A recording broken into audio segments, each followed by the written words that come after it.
Meeting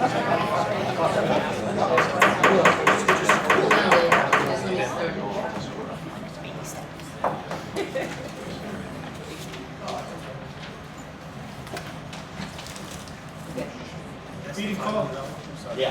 Meeting called to order. Today is Tuesday, August 16th. It's now 7:51 p.m. Town Council meeting in Town Council Chambers, 1170 Main Street, West Warwick, Rhode Island. Councilman Tucker? Here. Councilman Kenny Here. Councilman Padula? Here. Council Vice President Giroux? Here. Council President Goslin? Here. There is a quorum. Presentation regarding youth tobacco prevention presented by Judy Chick, the coordinator of the Prevention Coalition and high school students.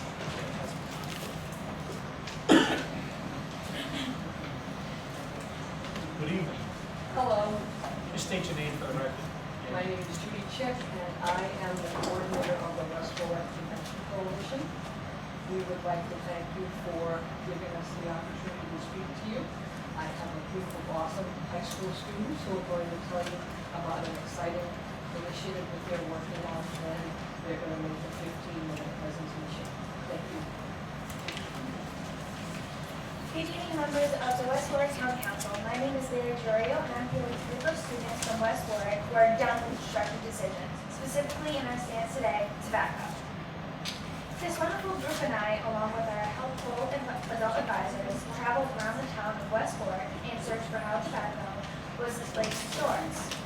Our group drove to 25 of the 33 licensed stores in our town. Of these 25 stores, 88% of them had their tobacco plainly visible to you, and 55% were convenience stores. So what am I getting at? Why does this matter? Roughly 9 out of 10 smokers began smoking under the age of 18. Let me elaborate on this. So take a group of 50 people, this room, 50 people. Only 5 of them began at legal age, began smoking at a legal age. Maybe it was because they didn't walk into a store and didn't see the prices. Sorry, I'm missing it. Let me start over. I'm sorry. So perhaps the other 45 of you walked into a convenience store and saw that the cigars were on sale, 2 for 99 cents. Or maybe it was because they're flavored, strawberry. The use of e-cigarettes has skyrocketed among teens. However, haven't you heard that the current use of cigarettes among our high school students has in fact declined, 8% to 4.8%, which is almost half. Don't get me wrong, that's amazing. Let's give ourselves a pat on the back. However, we're not done. So like I said, the use of e-cigarettes has skyrocketed among teens. It's actually the most popular item to smoke with, taking 19.3% of all tobacco products. The e-cigarette is fairly new on the market, only taking a stand about 10 years ago. It's a vaping device known for its popularity on social media. Teens will post videos of themselves doing tricks with the smoke that's produced from this item. So why are these devices harmful to our health? And how is it labeled as tobacco? E-cigarettes are the disguised sugar-coated cigarettes. They smell better and look safer, but truth be told, that there's no difference when it comes to the ingredients inside. The FDA has not approved that this is a better alternative. To create the vaporizing liquid used to smoke the e-cigarette, nicotine is extracted from the tobacco and mixed in with the base of the chemicals, also including the flavor. Fact: 84% of visit stores with cigarillos and little cigars are flavored. Fact: 80% of visit stores with e-cigarettes are flavored. Fact: 56 of visit stores with smokeless products are flavored, such as tobacco. Fact: 44% of visit stores with large cigars are flavored. Why? Why are they flavoring all of these products? And why does it matter? Even me, a student who is completely against the use of tobacco, almost enjoyed the smell of my grandmother's apple pie cigar. So what does that mean for all those kids who are uneducated of these products or just don't care? It means the youth youth are being driven into these deafening candy flavored products. So moving on to our next topic, we have 4 items. We have a strawberry scented cigar, a grape scented cigar, grape, licorice Twizzlers, and strawberry scented Twizzlers. And they smell almost identical. So if this smells good and the snacks are meant for kids, then the kids might think that the nicotine, the cigars and cigarettes are also for kids. So how would you think that the first object or that you're going to sniff, which is the cigars, was given to your child? Probably wouldn't be happy. Yeah.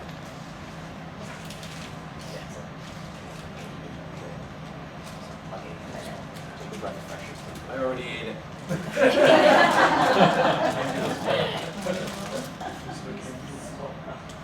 Actually, that's a fruit energy bar. So kids are supposed to use those as healthy things. That's supposed to give you energy in a healthy way. Exactly. So if this cigar is smelling exactly like a thing that's supposed to give a child an healthy alternative, not the best idea. Especially if their parents smoke those cigars and they have them on the counter, like, right next to where they're looking snack. What would they grab? Well, that's our government for you. They're allowing that to happen. That's from Washington. We gotta go to Washington.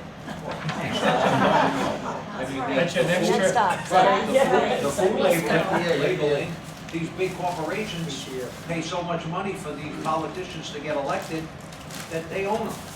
And that's plain and simple, and it's a sin that they make the kids think that candy is like smoke. And I agree with you 100%. Thank you. So, as mentioned before, some products in the store are hand and eye level for kids. And if they smell just like their energy bar, as we just discussed, they may grab it right then and there. 24% of business stores with cigarettes are placed within 12 inches of toys, candy, and other products that appeal to children. And what better way for kids to be in those stores when they're within half a mile of the school they walk home from? Maisie Quinn, a school for kids that are at high risk for tobacco use, is only 0.4 miles from a convenience store with tobacco visible. It's also 200 feet away from a family-friendly playground enjoyed by many other children. Tobacco companies issue more than 90%, $10 billion a year, just to have their products marketed and displayed in retail stores. Our goal is to establish a licensing system with an annual renewal fee for stores to sell any tobacco products. We hope to come back and speak more about our next step in protecting our West Warwick youth. In order to achieve the next step in reaching our goal, we would like to work with a member of the town council, and we were wondering if any of you would be willing to work with us on a policy to protect the West Warwick teens. Any takers? I would take it.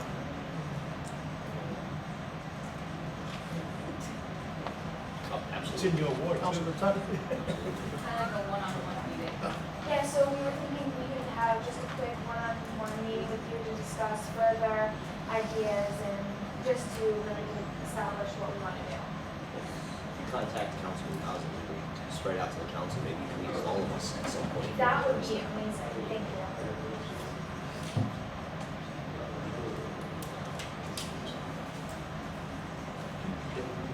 I have a question for the town solicitor. Yes, Mr. Tucker. Can we as a body legally enact ordinances on that level? To keep, So go on further on. Council, you could just ask the same question, but, you know, at this local level, you can't. Get sued. Well, there's other things you can do. You can also, with us, you can also probably ask a state senator or a state representative to also be part of that meeting. This council can put you in touch also with congressional delegation, also some state people, so That would be that way extraordinary. your voice will be heard. That's what we want. So, And just remember, your kids, your grandkids are the one we're trying to protect. On that note, thank you very much and have a good rest of it. Thank you.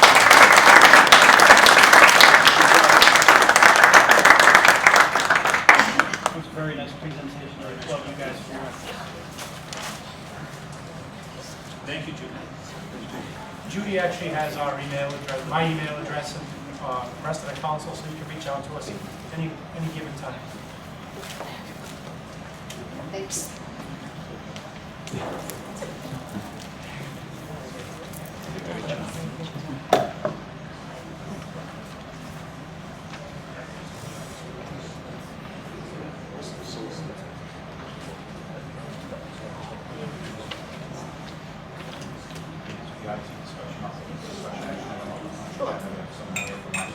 Yeah, where is it? Discussion action? Number 2, on page 2, under discussion action. Item number R, section 2. Actually, we have to make a motion. I'll make a motion to move R next on the agenda. R2. R2. R2. Second that. IT Services, sponsored by Council Vice President Giroux. Go ahead. I'd like to just briefly mention to the council, or discuss with the council, Fred had prepared a memo, which was part of the package. We did form an evaluation committee, and we did meet with a few companies, IT companies, and the recommendation of the committee was to move forward with the company, RCC, which is out of Providence. We have Michael Rudnick here, who can give a brief explanation as to his company and some of the services that they were providing to us. John, one question before, did we get a packet? Did I miss it? All the bids and how much it was? What we did was we actually put out an RFQ, which is similar, different than an RFP. We did not actually ask for bids, we asked for qualifications of companies. So from what we were paying to what we're paying now, we have no idea. I can provide some of that cost information to you tonight as part of this discussion and follow up with further. I didn't see anything on Right, it. but the difference with the RFQ is simply that we actually asked for qualifications for firms to see who we felt was the most qualified to actually service the needs of the town. Being it's professional services, we actually have, we can go out and actually contract with someone without going through a big process because it's professional services. But although that was the case, we did feel an RFQ would be proper to actually at least demonstrate that we look for qualifications from firms. Well, what I don't understand, I don't know the company, I just hear it now. If Ed Giroux put in the bid and we're listening to him, how do you know that I'm qualified, that I'm not gonna be $100 an hour instead of $250 an hour? I mean, to protect the taxpayers, Well, how, that's part of the thing the qualifying committee would vent out also. Correct. Yeah, it's I a didn't very get good any, point. what I'm saying is I didn't get any of that We information. can provide any additional information to the council. Initially, the thought was, being it was professional services, that we would just handle it, under the town manager's purview. However, being the sensitive nature that this was, and also some of the conversations we had with the council, we felt it was best to have some of the conversations and discussions with the council, so you're familiar with what we're looking to do, as well as the companies that we Because Did there our were a lot of existing- questions, if did our- overtime costs, holiday costs, emergency costs, I mean, you'd have to run that all by, we're not gonna spend $1 million when we're only spending, say, $100. We're actually, from what we received from RCC, we did ask for some service pricing, and we have a block number of hours that would be included in the pricing.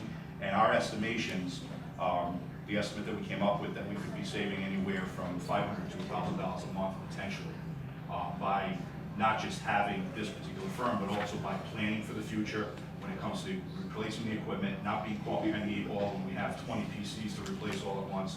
So there's a lot of planning that can go in that can further reduce your costs. And we felt as a committee that RCC could in fact bring that to the table and work with us, serve in a CIO capacity to plan for equipment replacements, get ready for our security patches, be most current with security that we need, reduce the vulnerability that the town may in fact have when it comes to internet security, spamming, and all that, all that stuff that is happening these days. The whole cybersecurity issue that's facing a lot of communities. John, did our existing IT person put an RFQ? No, we did not. And I think, I mean, and John and I have talked about this, but I think, you know, it should be clear to the council, of what you told me, is that he did not apply, but he will still be working for the town, for the police department. What we did was we put out an RFQ I just found that out. Yeah, and I was gonna elaborate Oh, no. on that as well. What we were looking for was the internal network or the internal structure. Yep. Within this building, within the police and fire facilities as well. That was the main focus. The vehicles and the work that Danny currently does on those vehicles, we are looking to continue to have him do that work. That is his specialty, that is how he started working with the town, and at this point, we don't have the concerns there that we have within the structure of the buildings. So that's why, at this point, we're looking to move forward with that piece of this, and then in the future, if the council or we feel that as we continue that arrangement with Danny, if we feel that's something we also should put on an RFQ or an RFP for, we could in fact. No, I think it's a good strategy, I really do, because he is the expert in that. I mean, you know, safety is the most important thing here, and that particular system, you know, is very, very important to the safety of our citizens and to our officers and to the department. So I think with Danny staying on doing that in the future, you know, I don't know what will happen, but I think right now that's probably the best strategy to keep him on. And still, there'll be hopefully some savings on the other end. There's one other item I want to ask you about. Oh, yeah, I think like the initial thing would be, if we agree to put this company on, would be to do an assessment, a needs assessment here in town. My understanding is everything from the desktop right down to the server system, which should be in pretty good shape, services, et cetera. Have somebody come in here with a fresh view, look at it, and see what the assessment of the town is as far as IT goes. And RCC actually has done work with the town. They were actually the company that the trust had recommended, our insurance company, when we had the lightning strike a couple of years ago.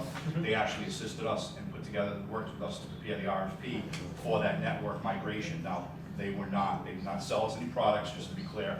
They were simply the firm that actually helped us put together the RFP to meet our needs. They did not do any of the work. They simply, you know, assisted us with that RFP, and then we actually put that network in place. And Danny's been, you know, maintaining that for the last year since we've had it in place.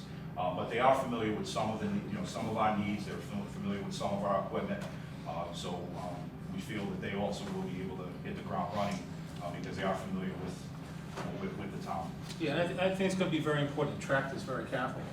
You know, this is a sorts experiment to make sure that we are indeed, you know, saving some money. And the first 3 to 6 months, you know, we may in fact need more hours than we do for the second, you know, half of the year, so to speak. Just because of the fact that, you know, not so much the transition, but just, you know, trying to take a look, okay, how many printers do we really have? Does everyone really need to have a printer? How many of the PCs have been replaced and won't need to be replaced for 4 or 5 years? It's all part of the planning phase as well, that CIO role that I mentioned, that they can actually assist us with.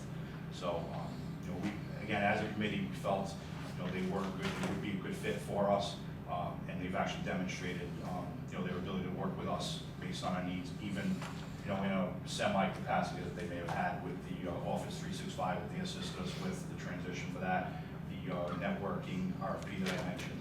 So, you know, we do feel as a committee that they could actually, they are the solution for us.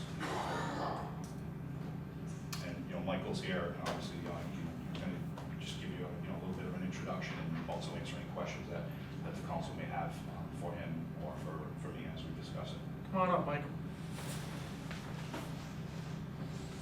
And again, just state your name and what happens for the record. Is there a contract? I have. Yes, Michael Rudnick from RCC. I'm the owner of RCC. And thank you for allowing me to speak tonight. Just a quick overview of our company, how we plan to assist the town, and a little bit on security. First, our company, we offer a full range of IT services for small and medium-sized businesses. We've been in business for over 25 years. I founded the company over 25 years ago. Our mission really is to provide exceptional IT support for companies so that they can focus on running their business. We have a range of clients. Some are more than 100 computers. We have one client that has over 300 computers. So the town is certainly well within that range. We work with several nonprofits, as well as some unions. That information, that knowledge will give us some better understanding of how to work with the town and focus on the needs and the issues of the town. We performed, as John said, we performed several projects already for the town. We performed the Office 365 migration to move the email from the servers in the town up to Microsoft. We implemented a reliable backup system for the town. We helped in consultation with the RFP to migrate this to the new servers. And we've done some work for several projects for the fire department. RCC is actually a good size for the town. We're large enough to handle the work. We have a good skill set so we can address the needs of the town. But we're small enough that we can get to know you, get to know the members of the town staff, and they get to know us so that we can work better together. We think that knowledge, that more personal knowledge really helps with long-term relationships and building that connection. We'll be helping the town in several areas. As John mentioned, the first step really is an onboarding and network assessment. What we do is come in, inventory all the equipment, look at some of the issues, the problems, and identify any of the issues that are going on in the town, and then sit down with Fred and John to determine what issues should be addressed now, set up a plan to address them over time. But we'll also be helping with proactive maintenance. We firmly believe in a proactive maintenance plan to prevent problems in the long run. So that will result in more reliable equipment, and in the long run, it will reduce downtime. We will perform this Chief Information Officer, or CIO, function, and basically that will help to give the town some planning that any town desperately needs, help with planning and budgeting so that we know what technology needs are coming up and budget for them. And we'll also help with the short and long-term strategy for IT support. I'll mention just a couple words on security. Cybersecurity is an issue for any organization. It should be really top of mind for any organization these days. We've been working on cybersecurity issue for a number of years. In 2016, we decided to develop a comprehensive solution to address this problem. And really, when we say the problem is that cybersecurity is a big business now. Anywhere from criminals in the former Soviet Union to China to other places. It's a business where attacks happen to Fortune 500 companies. They happen to the mom and pop store down the street.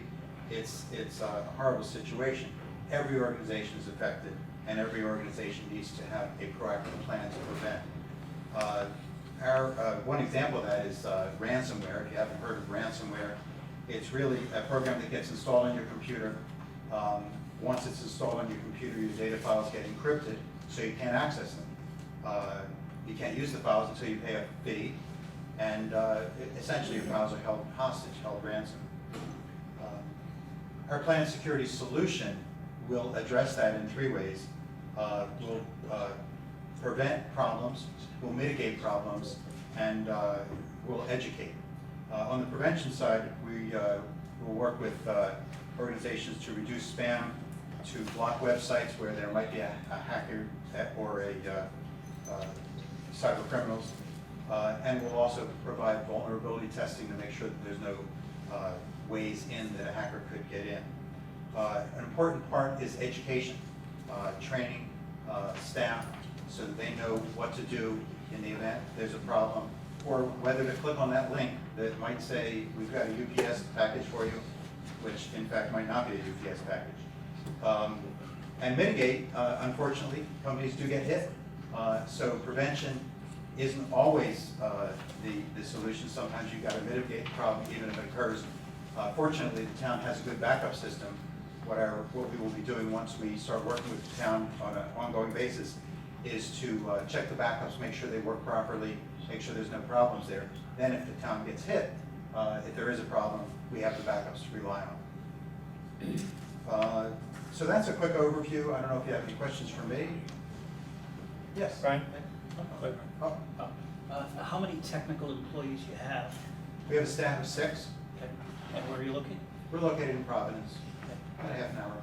What kind of response time can we expect a server goes down tomorrow? Well, actually, it's a good question. We actually, the backup system that the town has can actually spin up the server in the cloud quickly. So within an hour, we can have your server back up and running, even if there's a hardware failure. But in terms of our support, we commit to getting on being at least available within an hour, business hours.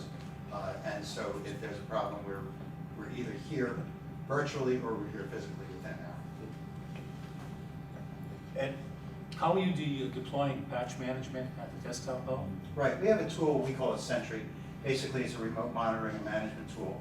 Doesn't collect any sensitive information, but basically it goes about implementing patches and updates. So what we do on the desktop level, we do a weekly round of cleaning as well as patches. So if there's any Microsoft patches that come out, the Java updates for the Adobe, all those kind of patches that come out, we automatically update those on a weekly basis.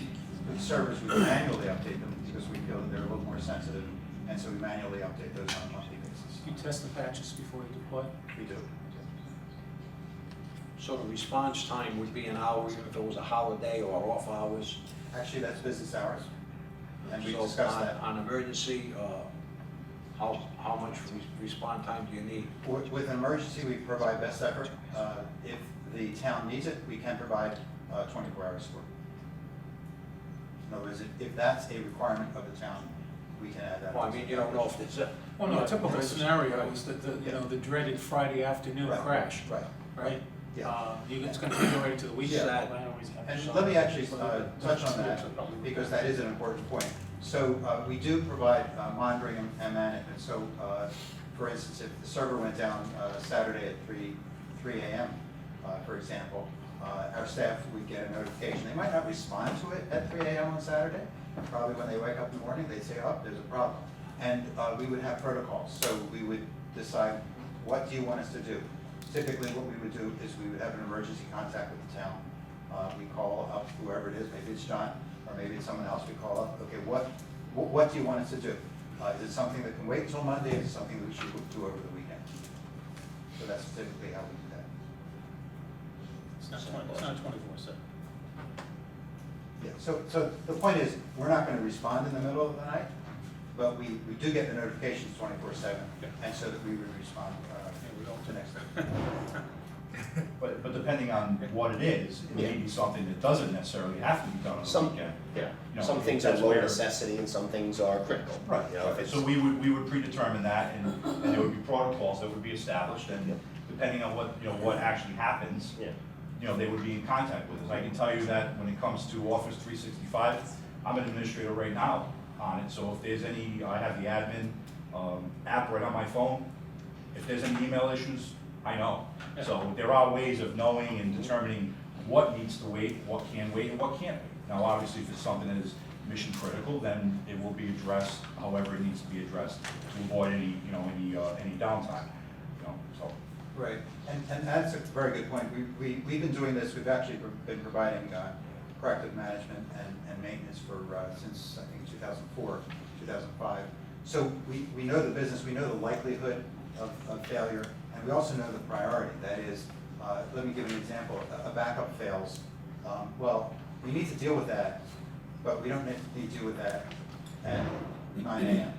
If we get that resolved, maybe at 3 in the afternoon even, that's okay. We need to figure out why that happened, but the urgency is not the same as if the server goes down. A user issue, what's the priority? Is this a user that we could put them on another computer, or is it a user issue where there's a critical failure? So it really is a matter of working with the town, with key personnel in the town, fire and police, to determine what we need to do. And depending on what the issue may be, it may be something that, I know John Vitello on the fire side is he's not an expert like, Michael or anyone on his staff, but he's very knowledgeable in his area or on his server. So it's something that there may be occasions where something happens that we can handle ourselves, and now there's no cost. It might just be a little bit, we've had some conversations with Michael that maybe there's a little bit of education that takes place with some key members of the staff within police, fire, and, possibly the town, to just do those quick assessments, those quick fixes, so it doesn't cost the town anything. And that's, to be honest, that's our preference. We prefer not to have you run up a bill with us doing work that could be done by staff here. And we just will determine the arrangements, the protocols of how to do that. And besides those protocols, there'll also be policies, policy documents, internet policy, email usage, all those type of documents that we don't have, all those procedures that we don't have as well. But John, I like it. I'm sorry, John, as far as hardware, any hardware that may be necessary, is there any agreement on, cost plus whatever, like on our master price agreements? This is strictly a service contract. Any of the equipment would be handled outside of this, any of the equipment needs. Obviously, we would go through if it's a bid process that's needed, or if it's an MPA that we can take advantage of, we will do that, which is similar to what we were doing with the current arrangement that we have. But most of the hardware, I believe, is going to be handled by a company other than RCC. We'll be working with them to prepare an RFP if it's something that has to be prepared for it, or if it's an MPA that we need to get pricing, we can do that. If it's a piggyback, we can do it. So there is no agreement as far as cost plus on hardware? There's no agreement regarding hardware, and to be honest with you, given the vehicles that you have, we would, probably the arrangement that we would make is that we would recommend a switch or router or something like that. And we would say, here's the specifications, and then you go out and get it, and you would help us install it. Okay. So rather than you having to pay our management fee, you just get it on your own, you get the lowest price. As and need we install basis. it. Just as needed basis. The only reason why I brought it up is he just had a little note here referring to computer equipment over $200 that you need payment in advance. Right. So if in the end, we are purchasing the equipment for you, then we're going to bill you when the equipment is purchased. But if we don't purchase the equipment for you, then we won't bill you. Okay, so payment in advance is not actually correct?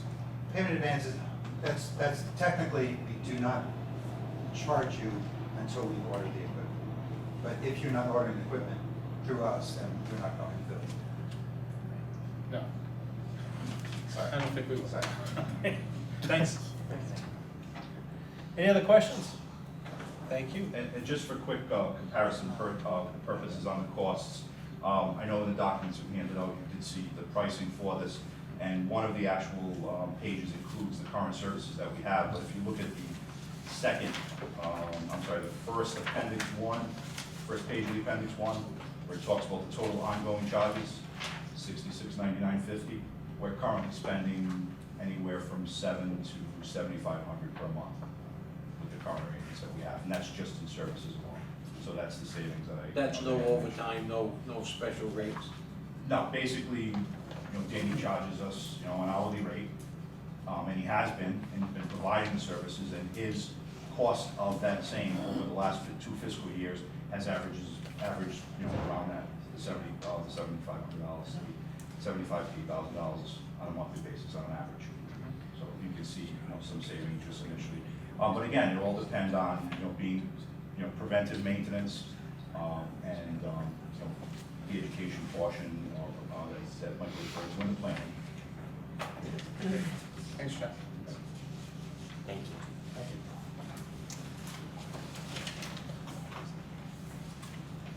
That's the deposit. Still doesn't. Buzz sending me crazy. I don't know what that is. I thought it was just me. Oh, no, Something's it's coming buzzing, from- I'm trying to shut coming everything from this off. area here. All right, Mary, move back onto the agenda. No discussion now. Oh, discussion. We didn't have a motion, so. Fine, I wanna see what's up, I don't wanna go in that yet, just, You want to have time to study it? I wanna see that. Yeah, we'll bring it up in September. Yeah, it's not even listed as a resolution. Well, they're asking that, they're asking that his contract starts September 1. Yeah. It's not gonna happen? Well, it can start, but it'll finish too on September 5th. Well, the current, Council doesn't want it. the current document. This isn't really a contract, it's an agreement. Right? It's, You can sever a relationship anytime you want. Mike, you wanna approach that, or? Oh, we should have that, that's all right. That's what I'm saying, is this an agreement or is this a contract? That's, What is it? 601. Yeah, yeah, yeah. Right, we might want to call it a gentleman's agreement, but it is actually, if you'll notice at the beginning, it does offer an out clause, several out clauses. The first is that within the first 90 days, you can leave for any reason whatsoever, for no reason whatsoever. After that, there is 2 months. That is, if you're completely dissatisfied with the services, you tell us, we try to fix it. We still don't do a good job, you say you're out, and then within 2 months you're out. And after that, it's actually we timed it to go to the fiscal year. End of the fiscal. So it would end in June and then go on for annual after that. And if I may add, if you're not comfortable with signing this within 90 days, as Michael just described, we can always put together something that would cover 30 days that both parties would be agreeable to. Yeah, I just It's don't. only because the next scheduled meeting is until September 5th. That's- Originally, we were hopeful that this was gonna actually stop on July 1st, but timing and, we did have 6 or 7 companies that did actually provide RFQs, so it was quite a review process that we had to go through. So we're looking to try to get this in place sooner rather than later, but by all means. You can always request a special meeting for discussion action, but again, if there's gonna be a so-called gentleman's agreement, and you're not comfortable with this particular format, you can do something a little different, but I mean, the terms and conditions are gonna be the Well, same. again, I think if they need to start September 1st, I'm sorry, we shouldn't- Yep. if they want to start September 1st, we're meeting September 6th. So, like you said, the first 30 days or 90 days, we can discuss it, so For 6 days, the town's not gonna go anywhere. we're not going. Well, we need to transition, from. No, I understand, what I'm saying is that if the prior group is leaving as of August 31st, and you would be starting September 1st, the council's not meeting until September 5th, you may not have a signed agreement until September 5th. If that's satisfactory to you, again, I know, I can understand your reservations. I guess what I'm saying, from our perspective, if the expectation is that there wouldn't be any serious problems, then that would be fine. I just think perhaps a couple members of the council want to take a closer review of the document that they received tonight. But I think John or Fred will be in contact with you to let you know as far as the scheduling, if there is going to be a special meeting, or if everything can start on the 5th and, backdate at 5 days. And the other possibility is that we provide just as needed service for that first month, and then we start on October 1st instead of September 1st. So that's another possibility. We'll go from there, we'll just keep it front. Yeah, we're just looking for, Fred, like I mentioned earlier, on the professional services, maybe we could have moved forward and Fred could have, but we didn't feel that was appropriate because of the conversations that, we have had with the council, and we want the council's, confirmation of the direction of moving. Good call. Thank you. Thank you. Thank you so much. Okay, Marion, Minutes restart. of the previous meeting, resolved that the minutes of the July 19th special meeting, July 19th, 2016, FY 17 Civic Center Budget Public Hearing, and July 19th, 2016 Town Council meeting are hereby accepted. Move the resolution. Second. Move in second, any discussion? Any public discussion? Hearing none, all in favor? Aye. Opposed? Ayes have it. Consent agendas, license applications, resolved that the consent agenda having been posted, all matters being referred to proper departments and being disposed of or awaiting recommendation is hereby approved. Move the resolution. Second. Move in second, any discussion? Any public discussion? Huh? Which is the license, right? Yeah, just 2 pages of licenses. Marion, this is both pages of licenses that we're approving, not just the one, because it's 2 pages. So it's a separate item. Oh, right, license applications, I'm sorry. Yes, It's both of them all right, both tabs? it's not correspondence. No, there's 2 No, tabs. there's under 2 tabs for license. licenses. License is 1, license is 2. Are we approving both at once? I have 1 license application and 2 correspondence. Everything the same? I might, I've got license applications and G, the amplifier loudspeaker licenses. That's Under- separate though. Right. under F1, there's license applications, licenses 011 and 001. Yes, okay, the attachments you're talking about? Yes, we're approving both. Both Yeah. Thank you. Thank you. Any discussion? Any public discussion? Hearing none, all in favor? Aye. Opposed? Ayes have it. Those licenses that have been approved is the raffle for St. Joseph's School, St. Mary's Church. Oh, yeah. Yours is quick. Just use the arrow holder. There you go. New business license, Vegas Construction, KOA, Shoe and Leather and Repair, All Tails Are Wagging Inc., Sparrow Johnson, Gen Cole Enterprises, and it says business renewals for the month of July have all been approved. Business renewals for the month of August, mechanical amusement license, tag day license for Stephen Coates, light parade license, Portuguese Holy Ghost, parade license, Portuguese Holy Ghost, balloons and novelties, Portuguese Holy Ghost, carnival license, Portuguese Holy Ghost. It's that time of year. Summer's almost over. I'll wait for my dessert. Rude was the second tab. That,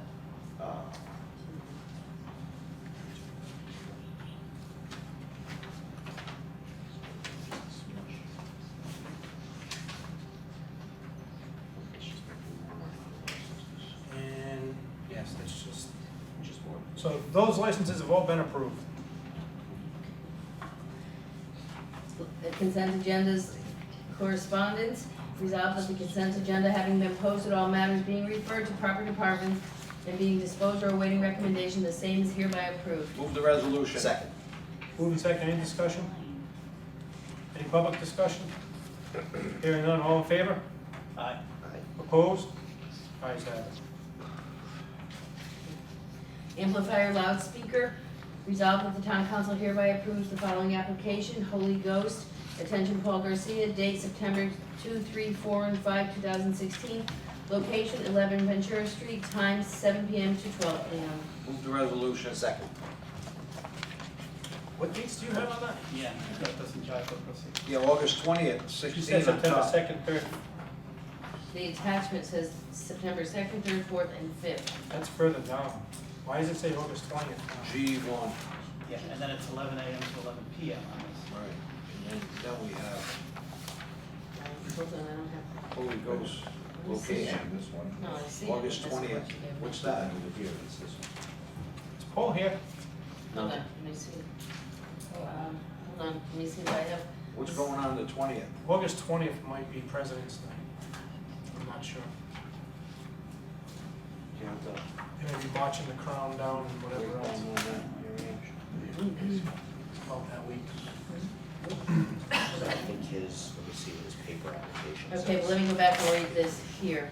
Holy Ghost, attention Paul Garcia, location 11 Ventura Street, date August 20th, 11 a.m. to 11 p.m. I'll move that resolution. Second. Moved and seconded, any discussion? Any public discussion? Hearing none, all in favor? Aye. Opposed? Ayes have it. Just before we move on, yes, because that's letter H.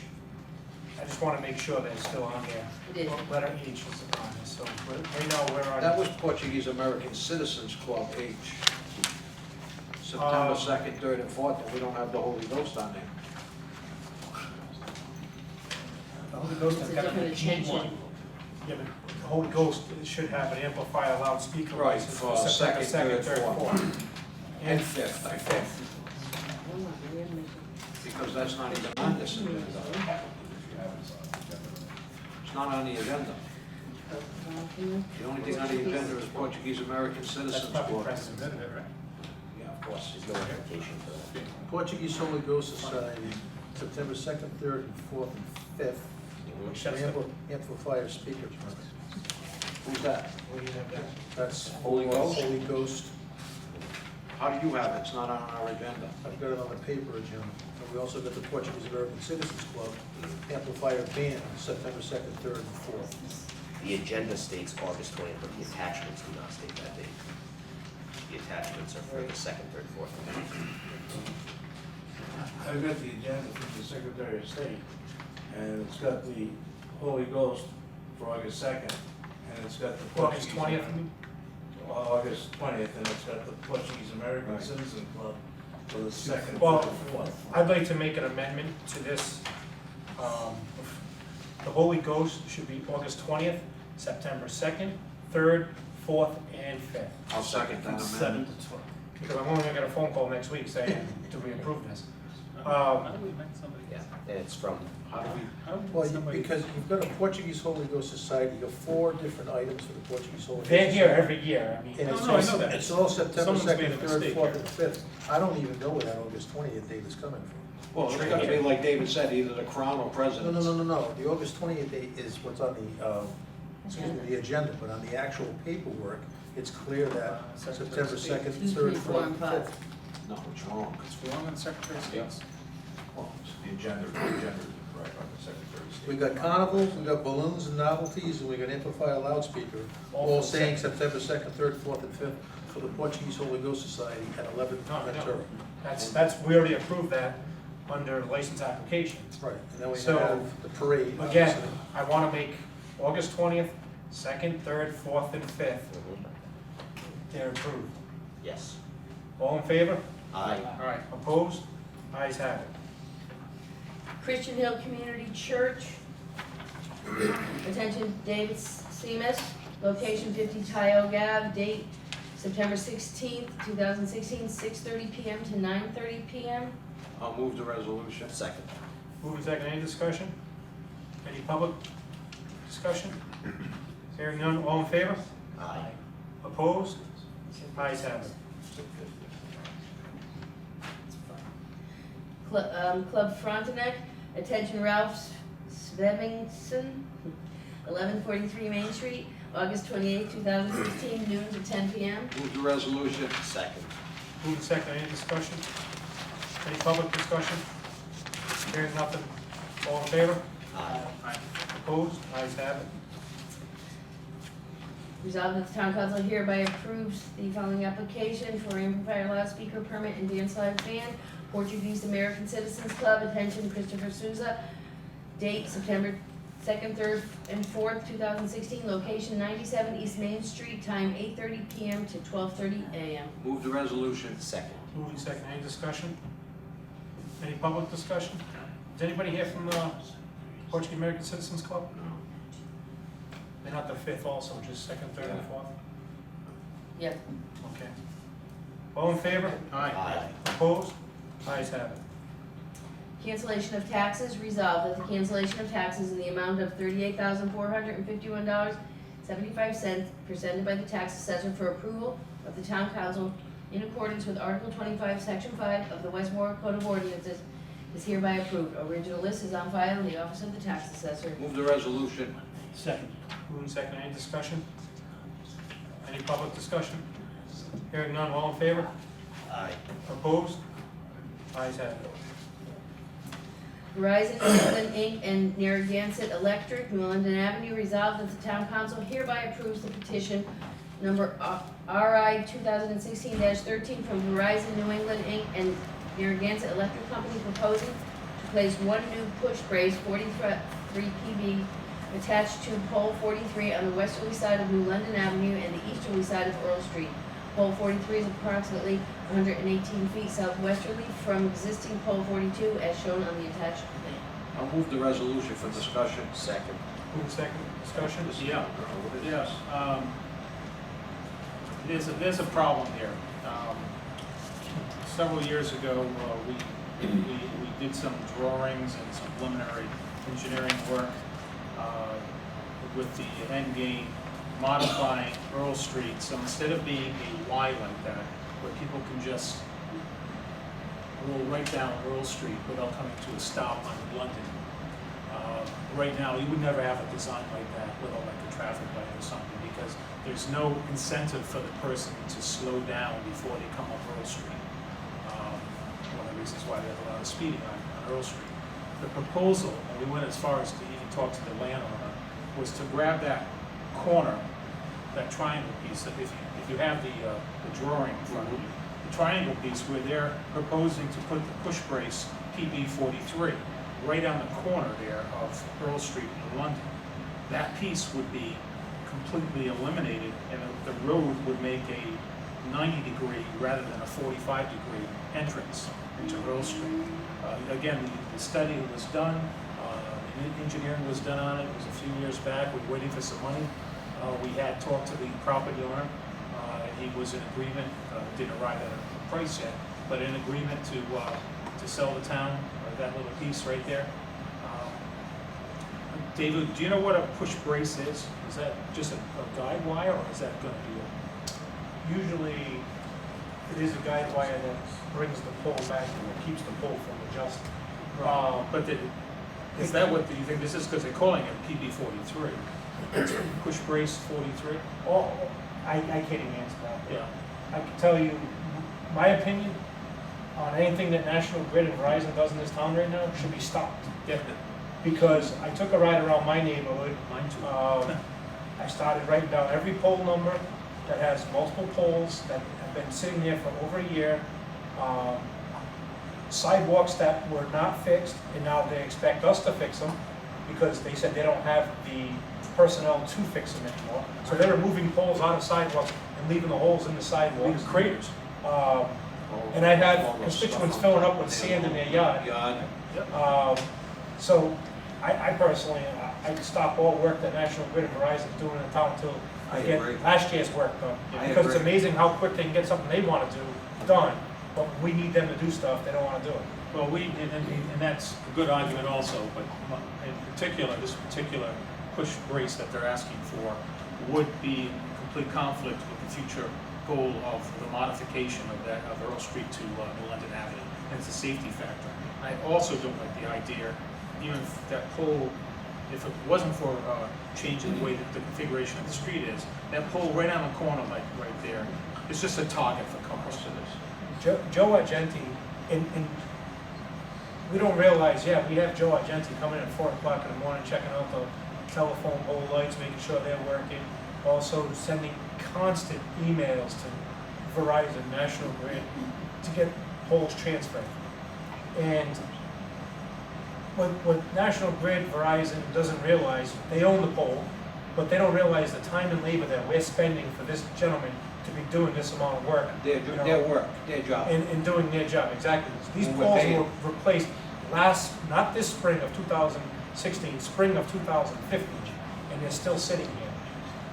And that's what's making me upset about these things, is when they come before us and they want something done, they do it immediately, but we call them, it takes months. Well, again, I'm recommending that we don't approve this for specifically because it is in conflict with our future plans for that corner. And also remind them that we're not very happy with the minimum. Okay, so if we go down this, are we gonna have contact with them, say, hey, look, this measure was not approved, here's why, here's what you need to do if you wanna get something. Well, he doesn't want it approved because there's future plans for that corner that's gonna be reconstructed. I don't want it approved at all. He's trying to make it, it's gonna be No, I done in understand. 90, so you have to stop. They need to come up with an alternative for this push brace. Yep. I'm not sure what it is, but You don't know how far They'll that be push able bridge to is do it. gonna be in the person's property too, because that could, yeah. they could send that 30 feet into their property. And it also it also will, once it's done, there'll be reclaiming of other property on the other side, and they can put a hole there. But again, we've already taken the first step on the town side to get this done. That's a target in the middle of that. It really is, right there in the corner there. Target, just Absolutely. some winter dip. So I mean, I recommend that we go through this. I'll second it. I was gonna actually say all in favor, and just say, and I'll say, not in favor, so. No, all in favor, just say nobody will, if you want. nobody- All in favor? Opposed? Aye. Opposed as? Fees and charges sponsored by Council Vice President Giroux. We'll make a motion to waive the reading. Second. Okay. Second, to waive the reading? Yeah, All in favor to waive the reading? Aye. I'll move the resolution. Second. Okay, what this is about, David Kenny also, we're planning a celebration. Right, I hope this is the same thing, right? We're planning a celebration in very soon in October and also in years to come And the town would like to have the ability to suspend certain vendor fees for certain events that the town is actually sponsoring. So that's why we put that piece. That's Fred put two parts. Number one, put in the appendix, fee appendix, that if it's a town-sponsored organization, there's no fee to the town or for the event. That's not, I don't think that's So how we that's- want it to read. We want it where that's we the have fir- the right to suspend. That's the first one. Okay. The second one is that if it's a town-sponsored event, the town has by way of, council has by way of resolution, the right to suspend the fees to a vendor.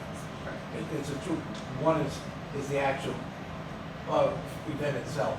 There's no fee to the town for that.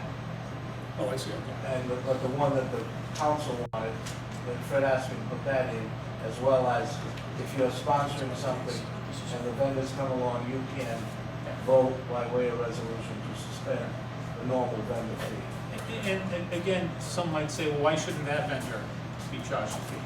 Well, because sometimes on these events, and this is not a huge event, hopefully someday it will be a huge event, we need some incentive often to invite, say, for instance, food trucks to come into the town. So they might say, well, you're only gonna have, a couple of thousand people, it's not worth it for us to have a $3 fee, et cetera. So this is our option to be able to have a better event for the citizens. That was the understanding I got from Fred, and that's why I prepared the language that I did, so that you on a case, basically case-by-case basis, you can suspend fees for town-sponsored events. October 22nd, right, Dave? I believe so. I think Unless so. I anything know we had to changes. change it, but October 22nd, save that date. I missed that, it's Saturday. Yes, that'd be, no, it'll be fun.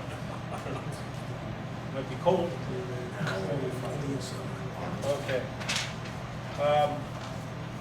Thank you. All in favor? Aye. Opposed? Ayes have it.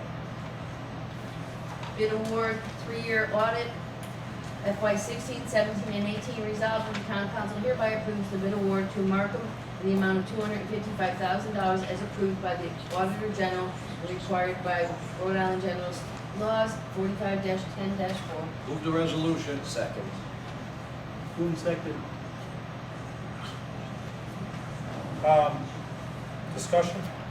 Marion, once again, in the resolution, we didn't appoint anybody, but in the resolution, it says the award is going to Markham. That should not be in the resolution. We should have made a motion to move Markham. And bid awards typically, we have the resolution to award the bid to the firm. Yeah, but normally- Suppose the council says no. So They usually say, we but moved it. It should be open. It should be open. We've changed, we made sure that a year ago. You added it in afterwards. So in other words, what should have happened here tonight was, that should have been, Markham should have been out of there. And then on the next page, you could have had a recommendation for Markham. Okay. And then somebody from the council would move Markham, because, My apologies for that, I did provide the resolutions to Paula. And again, I based it on some of the previous ones that we had done, yep. so my apologies. So we have a motion on the floor, second for Markham. Any discussion? Any public discussion? Hearing none, all in favor? Opposed? Ayes have it. Discussion at all? Oh, I said discussion. Yes, sir. Nobody want to hear it. Unless you have any questions, that's all. Thank you. Bid award to furnish and install skate park equipment at River Point, resolved that the town council hereby approves the bid award to furnish, do you want me to leave the name out or read it as it is? Might as well read it as it is. Just correct it for next time, please. To award to Rampage LLC, 1625 Railroad Avenue, Bridgeport, Connecticut, to furnish and install the skate park equipment at River Point in the amount of $49,800. I'll move the resolution. Second. Move and second, any discussion? Yeah, no, we're not paying for this, right now? The school department is right. Yes, they're gonna we're approving it, they're gonna reimburse us. Has the school department been made aware of this amount? Yes, they prepared the bid advertising for us, they prepared the RFP. The understanding is that since it is a town property, they felt it should be go through the procedure that any other purchase would. However, they will be paying for it. This is long overdue. Well, unfortunately, the equipment that was, Yeah, I wanna see that check. yeah, well, We have to do right now. the equipment that was that we had in storage or wherever it may have gone, was not in the tip-top shape when it was removed anyway. If anybody recalls, when the fire happened there, that wasn't replaced. The deal was. They stole, yeah, I know, but they stole some of the benches. But Dave, the deal was, once we let the schools use it for the buses, No, I they were understand. saving so many tens of thousands of dollars. They were gonna take care of the skate park 2 years ago. Well, So- they also helped with Ray Silva. They've helped with a lot of Yeah. projects. I I'm just understand, saying. it's long overdue, but Right. it's not like they've sat down and stopped doing everything. They were doing. No. If you look on that hill and all the projects that are going on over there this summer, you got the That's what I track, said, the sometimes parking it's lot, the too water much for line. one person. Correct. They shouldn't be biting that much If off. you wanna hire more people, I'm just saying. I mean, you got enough people here that we could, spread the burden. all right. Any other discussion about the skate park? Hearing none, all in favor? Aye. Opposed? Ayes have it. Ordinance 2016-8, second reading, sponsored by Councilman Tucker, as amended, an ordinance amending Chapter 11 Motor Vehicle and Traffic, Section 34, routes where trucks prohibited of the Code of Ordinances of the Town of West Warwick. I'll move the ordinance for discussion. Second.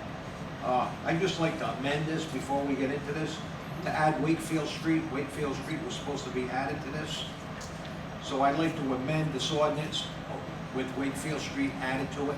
Is Wakefield Street a state road? No. No. Town road, unfortunately.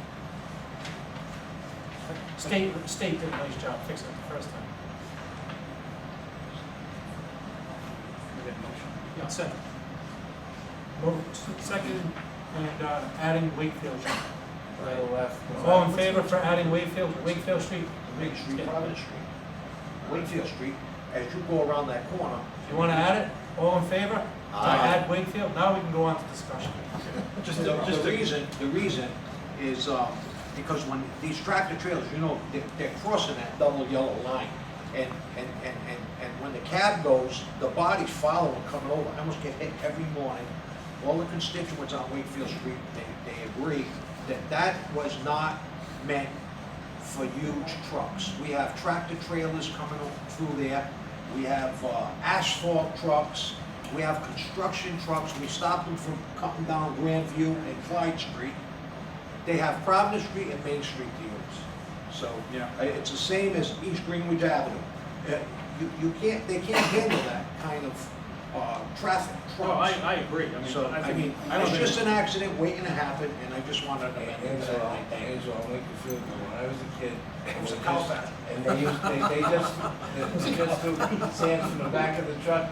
We could go on a sled from your house. But that's all what the way my down father to all the way Barbara down. He said that he used to get paid to shovel it. Street. All the way down to Providence Street. Yep.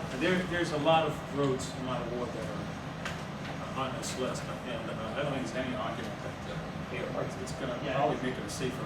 Yeah, The odds I are- agree. I think that will. Tim, does this have to come back for another second reading? This is the second. This is the second. Oh, I'm sorry, yes, we're gonna have to bring this back only because of the addition of Wakefield What am I Street. gonna do? I wanted it on there, and it didn't.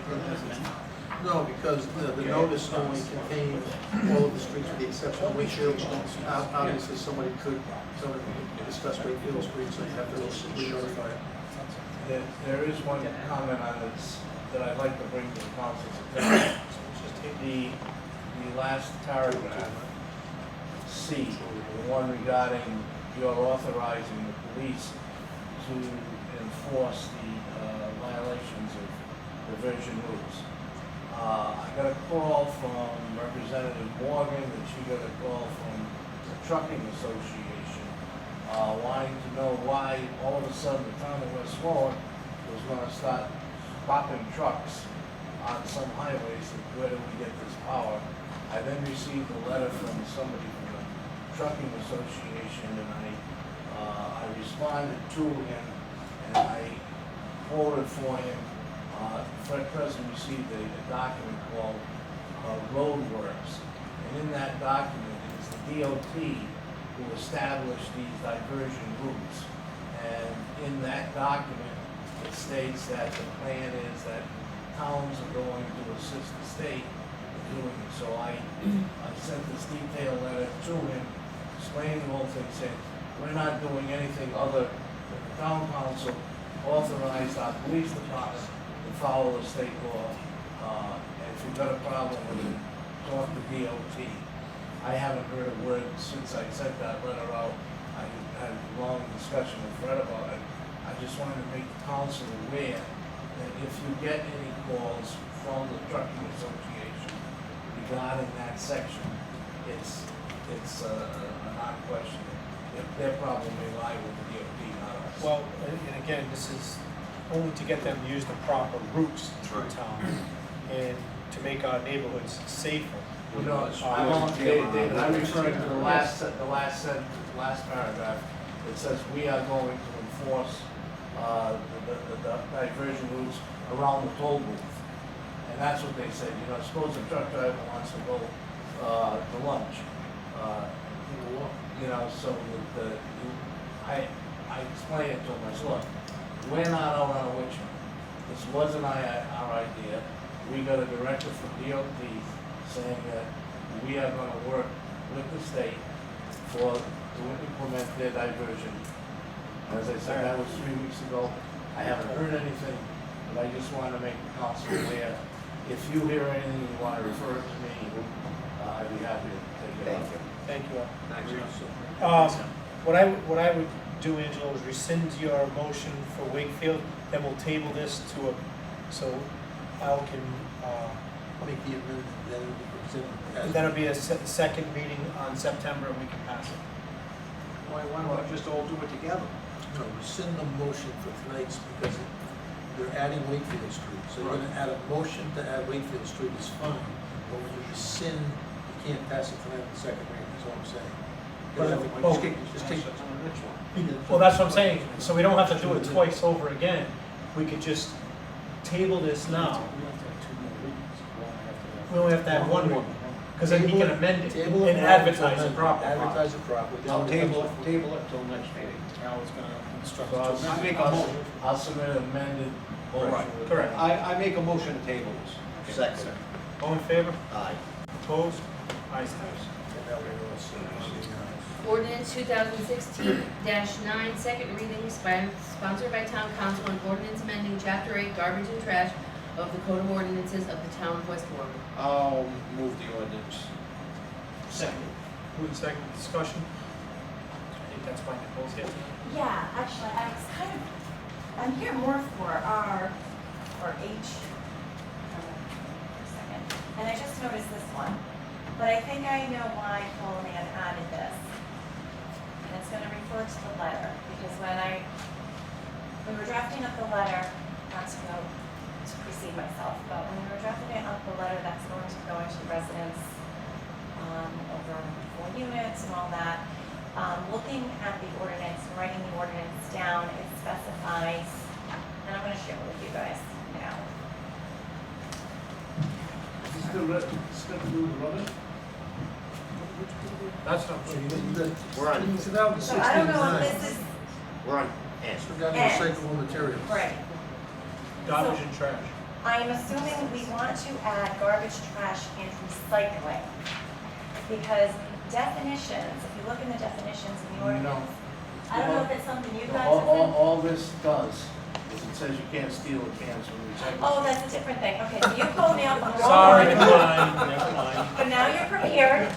So you're So forced I'm looking stealing going, bins? what are they pulling me up here for? Okay, so All right, we'll be I ready don't see later. you. You're out of order. Okay. Sure. Bye, Nicole. But you're prepared, okay. This is the second read, this is the second read. No changes. Yeah, we're very brief this time. We haven't had a meeting in such a long time, we forget that. Garbage and trash. Is it really that long? It brings out the best of you. Garbage and trash. I was so confused, like, what is this doing here? I didn't know you were, Nicole, you're. Hurry up, let's pass this. We need to go Council, right? All right, Al, how you doing? Good. A lot of years we've been talking about this.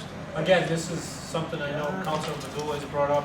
I reported it to Dave Lombardi. It was happening down on Sisson Street and Douglas, where two individuals were going through every blue container and taking every piece of metal out of it they possibly could.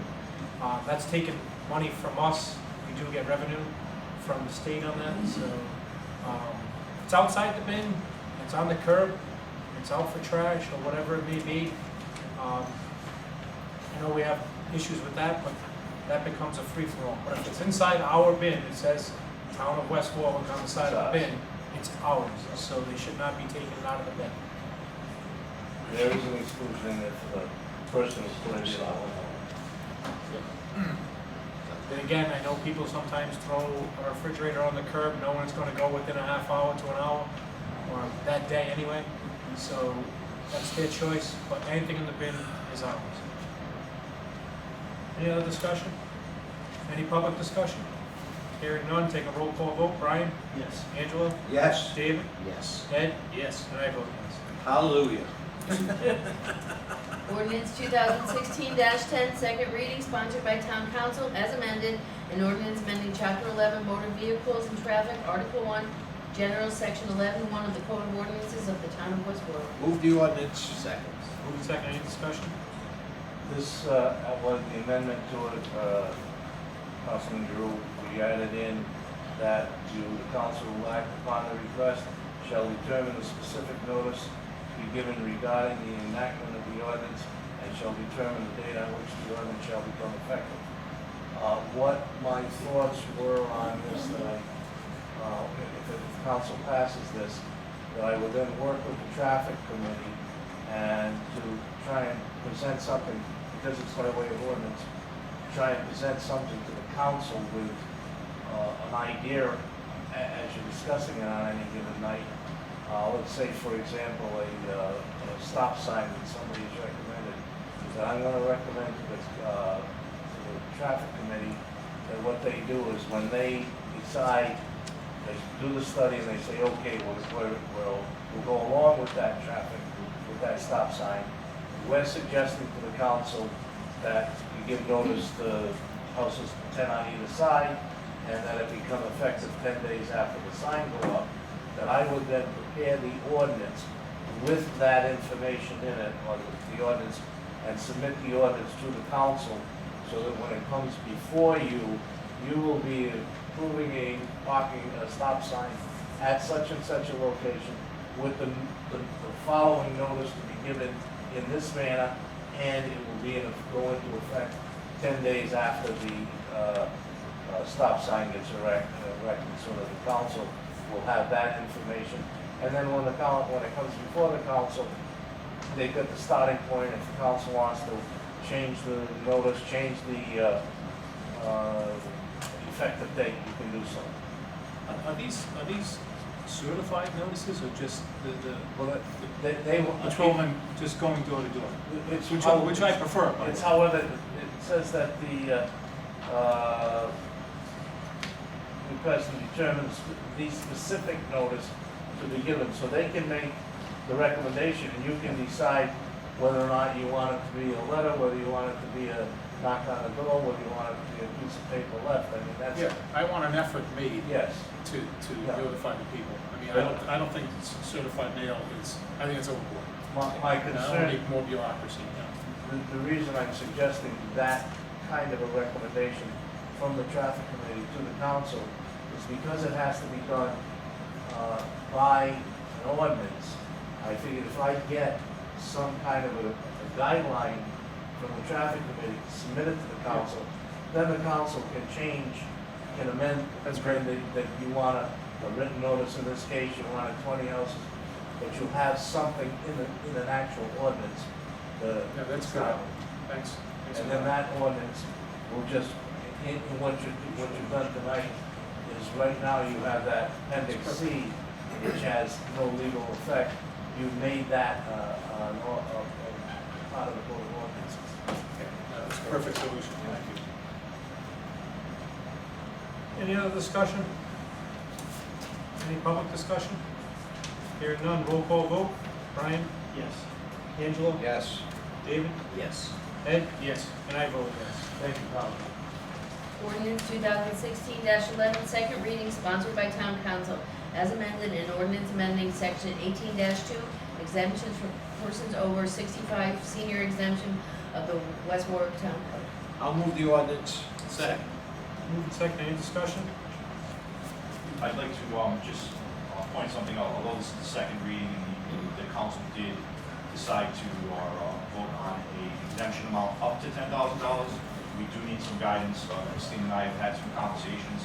We're looking for some guidance from the council because of the fact that we actually have some seniors at the primary rate versus multifamily and condo. So depending on what that classification is for the property, the single family could end up with a $285 credit off of their bill, whereas someone who has a multi-unit could end up with $372 off their bill. So again, we just want some guidance from the council as to, do you want it to be a varying amount depending on the type of property, or are you looking for it to be standard flat rate? Flat rate. So what we would do in that case is Christine actually did provide some numbers. What we could do is do a value of, or an exemption amount of $10,000 for the single family home and an exemption amount of $6,933 for the for the family. Yeah, you did the numbers for Okay, me, got it. because they're gonna have to go down to the penny to make sure it goes to the 40 cents, just like the 10,000 with the primary rate. So the multifamily rate would have to be a value of $6,933.25, and the commercial industrial rate would have to go to $8,192.85. And then that would make them all at the same exemption. Yeah, that's the only fair way. Yeah. Again, we just wanted to bring it to the council. Just for curiosity's sake, has the commercial industrial even Yeah, I know. this conversation? If you have a mixed-use property, Okay, where someone can live in it, but then there's a business there, I that's gotcha. where that rate comes in. okay, thank you. There's three on that, with that rate, and We- there is 35 with the multifamily rate, and there's the total exemption is 1,670 that receive this exemption. Okay, so So primarily, that primary rate it's gets the like most of 1%. them, but to continue with equity in the Right, town. and that's fine, let's make it as simple as possible. But we had talked about, right now we're giving what, 170? Yes, All right, we had talked about not doubling that, we had to, because it all depended on how it would affect our budget. I thought originally we were talking, like making it like 250. We were talking about looking at But that. the $10,000 figure was the cap for us to go up as Up the to years, that, up to. up to as the years went on, right? So I still don't, I know what the impact, somewhere we wrote it down, because you gave it to us, Christine, on 250. But are we proposing something higher than that for this first year? I think what you did for your first year is the $10,000, and before, there was a discussion, it was gonna be a single rate, you just clarified that. And then you're gonna look at it going forward, depending on how the budget looks next year. So you allow yourself to address it each year. So what are we suggesting for the first year? What are we doing now? We're doing it based, you're doing it $10,000. What did you suggest? The Up to numbers that $10,000. Christine provided would mean that each category would get approximately $258 Okay, yeah. for a. Okay, and I'd love to give the total amount. Don't get me wrong, but we can't. I mean, That is. that's 10,000 on a That single is, that is the family. $10,000. Oh, that would be up to 10,000. That's your 258, so if Yeah, you wanted I to gotta look increase back that, right if you at wanted the to increase that to $300 next year, you'd have to make the adjustment of 10,000. It That's right, rides, exactly. it rides the rate, so if tax rates increase, well then that reduction. Can be adjusted. And tell the audience why I'm not violating any ethics, because. Because he's the only senior up here. You actually get a, I just saw it. You You get a- recuse yourself? No. The law is because Contact the I'm in a FBI. group, it doesn't affect me any more than it It's affects not, anybody in it's that not, particular it's, group. That's he why. is, Because there will be, there are takes many- me, will be 23 people more saying, years oh, to he's go. 65, he's there gonna are take many, that there are extra many $80. seniors that. We give it to everybody but Giroux. There you go. You can't be penalized just because you're elected position. Exactly. We did check it out. if you You wanna want, give it back, go ahead. I've got a clean slate, I wanna keep it that way. if you have a certain dollar amount that you want it, if you want the 250 for the senior exemption, then Well- we can back in the numbers, but it just has to be consistent. Christine, I because that was the think one you we have it exercised. perfect right now. No, I think it's fine. 258. Just the way it is. Yes, it's close enough. Yep, that's good. It's, You have the numbers already. it's 285. Oh, you said 258, believe me. It's $285.40, That's and even the better. 10,000 maximum. That's fine. And then That's if you even want to better. How back does out it- the other rates, we're just going to adjust How does that that. affect our budget? I don't recall what the It numbers. would, it's Minimal. minimal. Okay. It did not change it much from 250 to 285. No, that's All right. great. Here's the one question I have. When does this go into effect? I mean, what is Retroactive this? back to December 31st. It's retroactive. Now, Credits will be coming forward. okay. Now here's something important in case anyone's watching or curious. If they don't currently have it, but they do qualify, when do they have to apply by to get it for the next year's tax roll? Because I'm assuming they can't get it. March 15th March 15th is the for deadline. the 2017 bill. So for anyone that doesn't have it currently, as long as they come down and apply for it, And if and they it would have to be qualifies.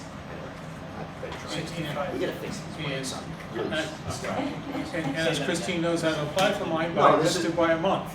No, this is really important for anyone that may be watching at home or knows somebody that is qualified. If someone is over 65, they're able to come down and apply before March 16th for the senior exemption, which allows you to write off $10,000 or get a deduction of $10,000 on your property taxes. And that qualifies. Assessment. Yeah, now 10,000 off your tax. Oh my gosh, right. You might get reelected, no problem this year. That's a better deal. That's what happens when I And do. they'll be the name. Okay, so again, making it clear, if you haven't applied for the exemption, the old one, already, you need to have applied by March 17th, 2016. March This- 17th. No, I'm talking about this year, it's too late for them to apply to get the benefit. We're going to implement it this year, right? Correct. Right, For so it's those too late that- for anyone that hasn't applied for it already. The ones that have already applied and They get turned the 65, benefit. they'll get the benefit. Correct. Right. There'll be a maintenance that will be. So I'm sure there's some out there that didn't know this was going You guys on. apply? I'm gonna make everything I'm gonna do everything I possibly can to make sure, I'm gonna use social media, Yeah. that if it's too late this year, some people didn't know about it, they didn't apply, I'm sure that happens. And next year, make sure, put it on your calendar to apply, well, they can apply right now, right? And then you keep it, your typical. And that's what I was suggesting, is that to get it for next year's Yeah. bills that come in the mail, Yeah. just make sure they get it done between now and March 15th, 2017. Okay, good. Right? And the rule of thumb would be that when the taxpayer is 65 as of December 31st, they would qualify for the following tax roll. Okay. And then See, the Bert, you just got your sewer money back. I was just gonna say, sir, Bert, I wanna see if they're praising us now, I don't wanna. He's smiling now, Christine. We don't, and this started because we don't do enough for our seniors. We really don't do enough. In this town compared to other communities, we don't do enough. Compare us to Cranston, to Warwick, to Coventry, we don't do enough. But we don't have the growth that they do also. You're right, It's but, amazing what happens when you turn a senior, huh? yeah, no, come on, I've always been advocating for 13 years for this. And he lied, he was But a it certainly senior helps 5 turning years ago. 65 to get a different perspective. Yeah, right. But anyway, yeah, we're on our way. This is good for the seniors. I'm sure it'll help. After this one takes effect for 217, will the following year, will the veterans follow that? The veterans already okay, were approved. No, No, that's right, that's coming No, now. they said they We were. would look at that next year, Figure the yes. budget in. Yes. Yeah, that's We're right. looking at it next year, we wanted to see what effect this has on our budget. Okay. Be our next It's budget. all about session. This one's first. about how it affects our budget. Something If we currently can handle exists. it. They We're do finding a get, plan. they do get an exemption now, Right. but it's not equal to the seniors. It's flat amount. We have, We're gonna update them one All at right. a And time. many seniors are. Any other discussion on this? Roll call vote. Brian? Yes. Angelo? Yes. David? Yes. Ed? Yes. And I vote yes. Appointments, reappointment for the Board of Tenant Affairs, West Warwick Manor. Yeah, is that some resolution or something? I'll move the name of Rose, there's only one name there, Rose, I can't make out her last name. Quartermount. It's scribbled on my sheet. Quartermount. Quartermash. I have a motion, what's that? Did anybody get a second? Second. Discussion? It's a reappointment, she's already on. Is she here tonight? No. All in favor? Aye. Opposed? Ayes have it. Appointment for the West Warwick Architect Redevelopment Commission. Well, I'm glad to see Jack Lanzalotta come back in the ball game, so I'm gonna move Jack Lanzalotta's name for the appointment. Do I have a second? Second. Discussion? Jack's been involved in a lot of different things. Jack, I'm surprised that you're coming back into the game. No question. No, great asset to the redevelopment commission, and that's all I have to say. Any other discussion? Jack? Yeah, yeah, right? Yeah. All in favor? Aye. Aye. Opposed? Ayes have it. Congratulations, Jack. Thank you. Appointment for the West Warwick Technology Committee, Ward 4. Again, one name, I'll move the name of John Vitello. Second. Moving second, discussion? John sent me an email, I believe it was a week ago or a week or so ago, just kind of going over all the things that he's worked on, all the things that he's done. I think he's a terrifically qualified person for this role, and he's already an asset to the town with everything he does in the fire department. I think he can even further continue to be an asset as being a member of the technology committee and helping out and being the representative from Ward 4. So, Yeah, I absolutely agree. John does a great job there. He'll be perfect for this role. I think I was here 2 Mondays ago, town hall was closed, and something happened up at the fire department, something crashed, and he was here working on that, saving money, so. I agree. Yeah, I have to agree also. By the way, the chief was on the golf course, just saying. Well, fortunately, he wasn't. It was Monday. All in favor? Aye. Opposed? Ayes have it. John had to step out. He was here. He's not back. No. No, we had to go to East Winch to help them, they had a communication issue. We're doing some mutual aid right now. There you go. So, Maybe he's watching on his cell phone. I don't know, you gotta ask, I was thinking. Discussion action, proposed expansion of Historical Society, sponsored by Councilman Kenningham. All right, Ms. Telly, you're going to come on up and talk about this. One of the things that the Tuxet Historic Society is proposing is expanding the building. I don't know if anyone has been there. I went there about a year or so ago with Senator Sapp. We took a tour of the building. We were looking through some of the archives and stuff. And some of the things that are in there are truly amazing bits of historical, information, artifacts. But I kept saying to myself, I can't believe how small this building is. So I was actually happy when you gave me the call and was letting me know. We actually spoke to the car show. So if you want to kind of update and talk about what the plans are and then what you're looking for from the council. Okay. The proposed plan here is I'm the president of the Tuxet Valley Historical Society, and we'd like to propose an addition to the existing building. I gave Councilman Kenningham a couple of papers of approximate dimensions of the building and the proposed addition.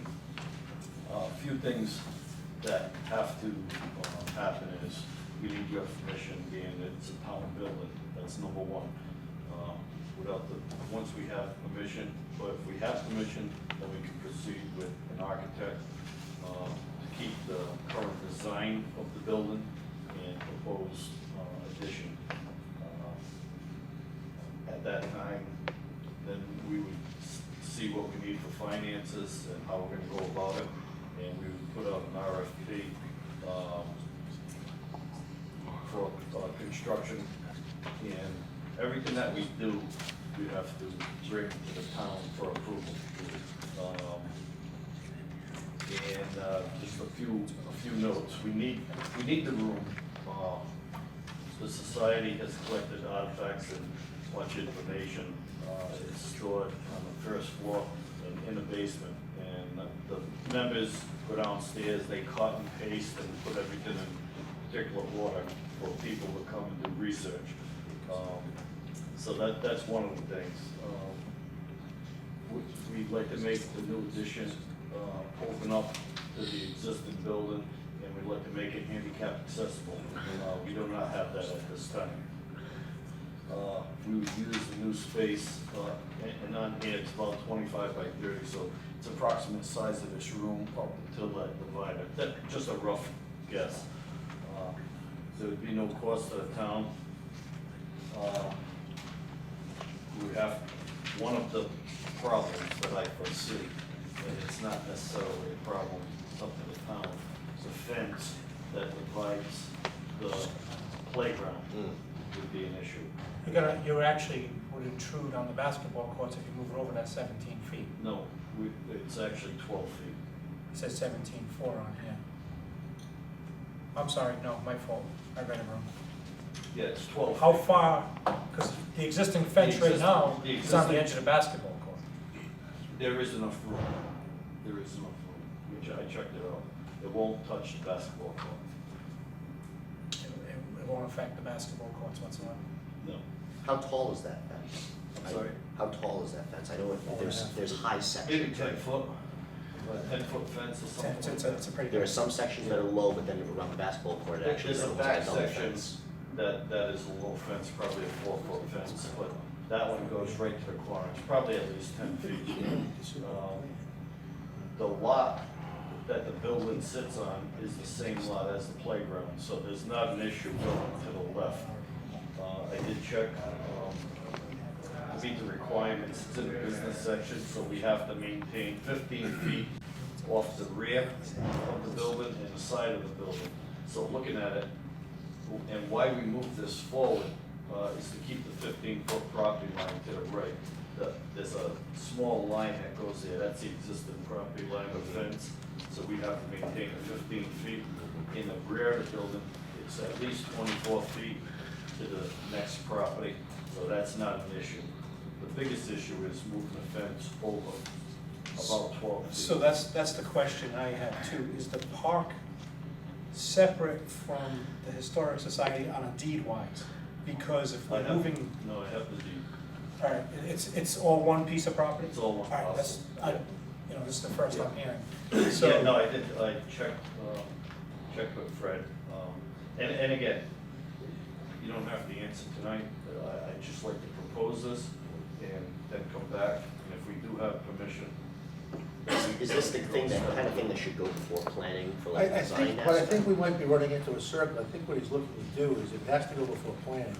The first issue is whether or not the town council is going to approve a modification to the property. Correct. Basically, right? Correct, because it is town property. And I think the only question for planning would be is that garage still abutting the basketball courts in the back of your property? That's not our property. Right, that's your property, that's where that 3-car garage is? Correct, yeah, All right. and we maintain, there's plenty of distance, there's 20, after this addition, it's 24 feet.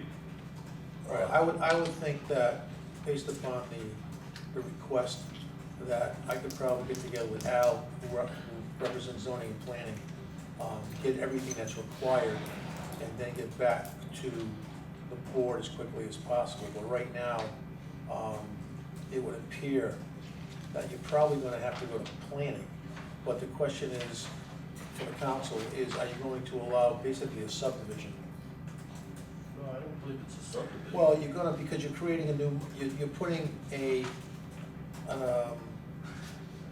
addition on, so it might be cleaner in the future, if you wanted to do something else, to actually subdivide the park, leave the park where it is, leave the basketball court, and then that possibly will be the historical society.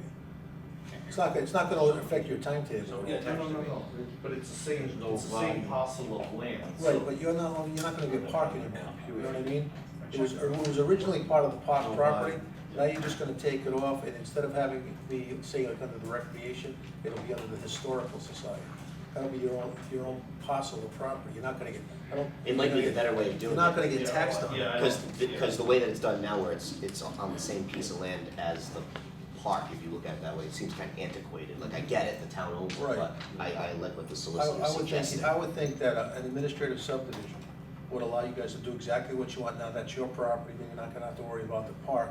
And then the question for planning, I believe, would be your questions regarding the proposed side setbacks or rear setbacks, so you might get And that might complicate it, subdividing. Yeah, I think. No, because if you subdivide, you're gonna start, you'd start a new property line, so the question would be, is you might be able to get more versus less. You know what I mean? Right now, it's, right now. That's something we can work on, possible. that's something they can work on in the future if we need to start doing that. But what I think they need here tonight is the council open to this. But let me ask you a question, who's funding this? We are. So We maintain the building as, right now, we maintain the I just want- property, all costs comes out of the Historical Society. We have grant money, Senator Satchel may be able to help out with grants. And there's others that are. Did you have a chance to check in with Elaine, because I know that Compton area definitely qualifies, or I know many I parts haven't of done qualify anything for because CDBG. we can't And do I anything think, without the permission. and I was just gonna say, I think what they're looking here tonight is Philosophically. just saying, are we open to this, which I think is a great idea, because Councilman Cunningham's right, this is a small building, and let's face it, history's growing in West Warwick, and you need more room. We have so many artifacts and different, we need more You need more room. display room. And I think I'm open to it, and that's just to give the He just group, texted me, said there's no Yeah, volume. yeah. Oh, you know I'm open for it. you know, and I think you got the support to move forward, and we'll go from there. But I think you do have to go before planning, you probably have to, you know, touch base with Elaine, you know, and whatever else we can do to help you. And I can just call you and get the steps that we need to go. Absolutely, Okay. absolutely. Easy enough? Yeah, thank you. Thank you, Jeremy. Thanks, great idea. Good luck. Approval of the town council to send out notices regarding rules and regulations for collection of garbage and trash, and collection and disposal of rubbish to the residents of West Warwick, sponsored by town council. Coming up now, David. Hi, Nicole. All right. Welcome back. Oh my goodness, this letter has been so overdue. But I know we were waiting for ordinance approval, and then we did have a letter drafted, but it really didn't state what needed to be stated. So Fred looked it over, he asked that it be changed, so I wrote what you've got in front of you here. And we're just waiting for your approval so we can send it out. Now, we are still working, it's not as many people as I thought it was going to be, believe it or not. We're looking at maybe 30 to 40 properties that will be receiving this notice. Dave and I still have to go out and look at some properties to confirm whether or not they've received some bins. And Ed, just let me know, once I get all the letters ready and labeled to go, I'll separate them by ward and send you the addresses and names of everyone that will be receiving the letter in your ward, so you can anticipate any questions wanna know or who's being calls. affected. Exactly. So I'll make sure you get those when we're ready to send them out. Yeah. There was only, when I wrote the ordinance on that first, because I wanted to include the ordinance so people had it to look at and read. It does just say state garbage. Let me see, I've got it here. Garbage and trash, and at first I looked at it and said, oh, this might be a loophole for them to be able to keep recycling bins, because recycling in the definitions of the ordinance is its own definition. It doesn't fall under trash or rubbish. But if you continue to read, it does say, whereas the town council further determined hinged trash bins used in such an automated system prevent both rubbish and recycling material from blowing from the bin, so it is covered there. I don't know if that's enough language for you, or you feel we should put the recycling word on that first line. I would be specific. I think so too. So, I mean, that's just something I can easily, I just gonna go and add that verbiage into my line, but you would have to amend that amendment. It's just something I saw when, I don't wanna leave a loophole. I make a motion to amend and add recycling with garbage. Second. Discussion, I just wanna have, the ordinance says garbage and trash, like you said, so you're reciting an ordinance to the taxpayer or to the homeowner, and if they go in and look at the ordinance, it's That's not what gonna it is. say recycle. That's my point. So we'd have to And have that recycling ordinance is come back covered. before us and redo that ordinance Right, you have to amend to that make, first. to make it legal. Right. Bring that back too. So we'd have to bring it back in To make the September. letter that we're creating legal. Well, to have the right. Well, you could pass this, you could pass this, and it does say, And you know, it again- does say rubbish and recycling material, but I said, Dave, if they look at it, if you look at the ordinance, recycling is defined on its own. It's not defined under garbage, it's not Should defined we- under trash. So what you should do, So I actually, think to let me- prevent a loophole. no, you can actually do this. You could take the ordinance amending chapter 8, garbage and trash, and the ordinance amending recycling, and put those two sentences in here. So Okay, that way there, so that's the way I would handle it. so instead of where's the creating ordinance another ordinance. amending recycling? Is that, There's already an ordinance for recycling. So take that Contact, ordinance. contact Albie Fiore, he can give you the correct well, site. I had to kind of rewrite his letter, but okay. It's just add- I'll look at the add- verbiage add again those sections. with that particular. Just add that section. Recycling section. Yep. Because I couldn't find it, but okay, I'll look for it. Then we should be all set. So We don't have that to- was the other one. And then as long as you're all set, for the bottom part, you guys. Is, If you're fine. I'm just imagining if I was to receive the letter, is there any way, I'm trying to, because when you read it, it looks like you're being served like a legal notice, it's like, is there any kind of introduction or? I know it kind of cuts to the point at the end, but that's my only concern, just like if To I, assist you in the confusion? yeah, if I opened this up in the mail, I'd be like, what the hell? You're not being served, however, you're losing all services. No, I mean, I don't know what you want to say. Other than, You could start off with something like the town council has reviewed Got some good news and got some bad. Hi, how Why are do you? you have to say town council? now, the town of West Warwick has reviewed. I was gonna say, why does it have to, why doesn't it say the town of West Warwick instead of town council? Because everything, Proponents of the town. of although West we Warwick? have, although we have the authority, somebody drew this up, which was employees of the town of West Warwick. Mhm. So, and we're all employees of the town of West Warwick. So why wouldn't it say the town of West Warwick in an effort to financially responsible in improving expenses incurred, you know, whereas the town of West Warwick has determined based on the said analysis, or everything says, I could say, right now, if I, and I'm just looking at it this way, This is the letter. Nicole, I'm gonna look at it Do you this- want me to just share with you? wait, I'm gonna look at, I'm gonna So look this is what I at, was going on, you guys. This Yeah, is but what Al drew up. I'm So gonna, I had to fix. I'm gonna look at it as me, not as a councilman, me as at home, As- reading this letter, I'm gonna say, it's town council, what a bunch of jerks. Yep. Because it's all them. You know, it doesn't show it was actually done by the town of West Warwick. Not, everything says town of West, well, instead, why don't we just put Dave Lombari in the effort, or Dave Lombari as, Is that just for you over? I mean, it should be, Well, it doesn't- it should be the town of West Warwick. Well, it does say though, the rules and regulations of the code of ordinance of the town of West Warwick. But everything should say the town of West Warwick. Nice. But it's not, I know what you're saying. Lombari said. How about something short and sweet, like the following?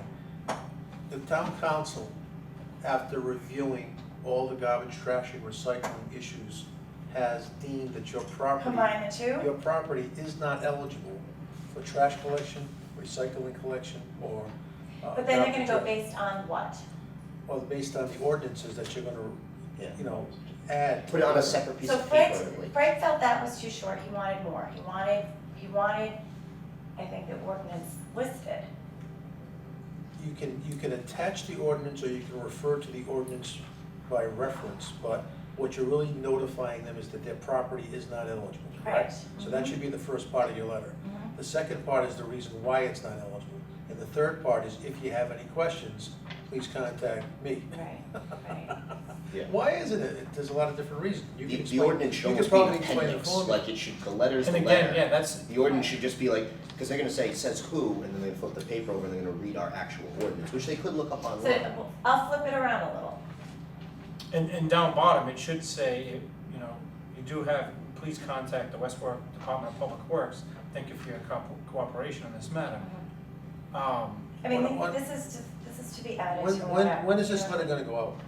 When it's It's Right. done, all right, why, can I make a suggestion? Yes. I'll send you over something tomorrow that you can take a look at, and Fantastic. just basically make it as clear as possible. Yeah. And then, if need be, attach the ordinance, or simply refer to them by reference. And I think that's what Fred didn't want the ordinance attached, so that we'll do that. Okay. Yep. Because that way, you make it less wordy, and you hit the hot spots. They're not overwhelmed right with away. Exactly. what, whereas, Right, okay, right. that's fine. Okay. Mhm. We're close. Oh my Lord. Any other questions or concerns you wanna bring up? No, that's it, although everything's going, it's going well. And like I said, when we're ready, I'll give you the, names and addresses before they go out, so you're in the know, Thank you, Nicole. all right? You're welcome. Have a good night. Finance update? Well, we have a town manager, interim town Oh, manager. okay, well, you There- can He does have a combine them report. maybe. There is one thing that Fred did ask me to discuss with the council. I know Councilman Giroux, I had some conversations with him. It pertains to the pedestrian bridge at Royal Mills. That is something, just to kind of recap what in the past, without going into too much detail, but it's from what Fred had discussed with me, there was a previous agreement with the Royal Mills complex that in fact, the town was responsible for the maintenance, but they would do the work for the bridge to replace it, and then they would be reimbursed. The previous owners did actually fix the wall after the storm, which was approximately $178 million. That was actually a cost to do the repairs. Not 178 million. 178,000, I'm sorry. That was more than the whole project. It's $170 million. That's the I'm not Golden familiar Bridge. with this. Fred tried to brief me as much as he could before he left. But he did, the gist of it all is that FEMA will in fact include the $178,000 for the wall for the work that was done. However, one of the requirements is that FEMA wants copies of the canceled checks proving that the work was previously done. There's a new owner of the facility now, and those records are not available from the previous owners. So, because of that, and because of the fact that FEMA is aware of this situation and knows of the standstill that we're actually at right now pertaining to these checks, they are seeking a legal avenue or approval to actually not have them be required as part of the reimbursement. Could they reach out to the previous person's bank? I believe that they may be able to in fact do that. However, since that company is dissolved, I don't know that they will be successful in actually getting It's that. dissolved, but people are still around. I don't know the answer to that, but they are trying to seek every avenue possible to actually have that requirement waived. Okay. However, due to the fact that they know that it is an issue for themselves, they are actually looking to have an extension so that the grant, there would be no Penalty. no penalty to actually receive. So my next question is, the previous owner did the work at $176,000.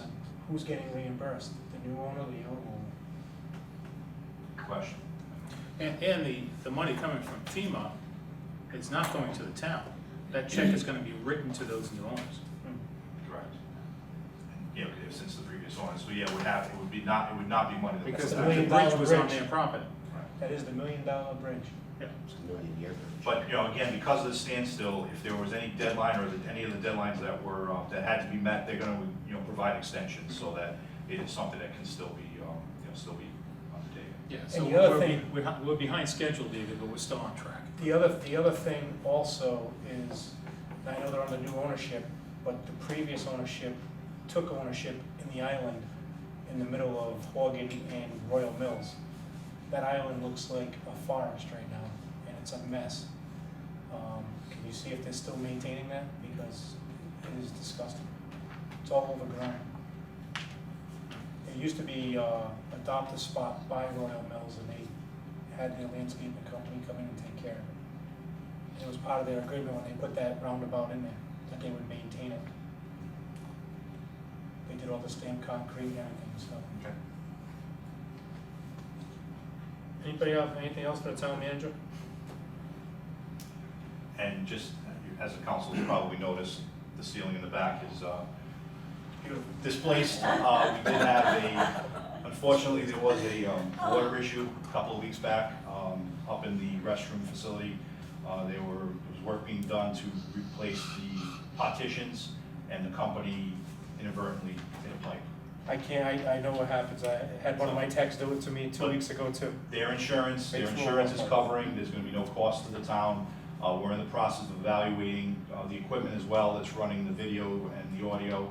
Tonight, we're experiencing some feedback online from what I understand, and I'm also hearing it, and we're hearing it over here. It might be the volumes underneath. And I got an email that they can't hear the volume. So we are still evaluating that equipment, and any damage from that water, any equipment that has to be replaced will be covered as well. Yeah, but you know, they might be saying it's operable now. Right. But with water, that's gonna corrode It is like quite it does to possible. an automobile. So they should pay for all that again, because a year down the road, Right. we're on the hook for this. The trust is working with us, they're handling the claim as our insurance company, but they're going to, and they have been in touch with the company's insurance.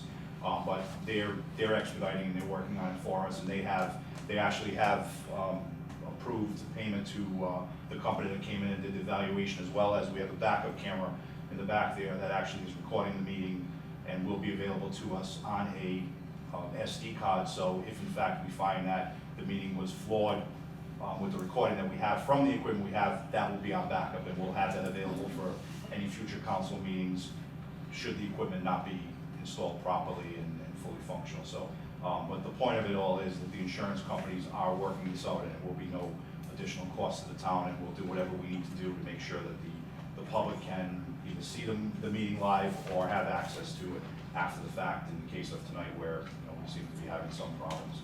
I just wanted to mention that, and all this work will be done anticipating the possible next meeting on the 6th of September, potentially for the next council meeting, but.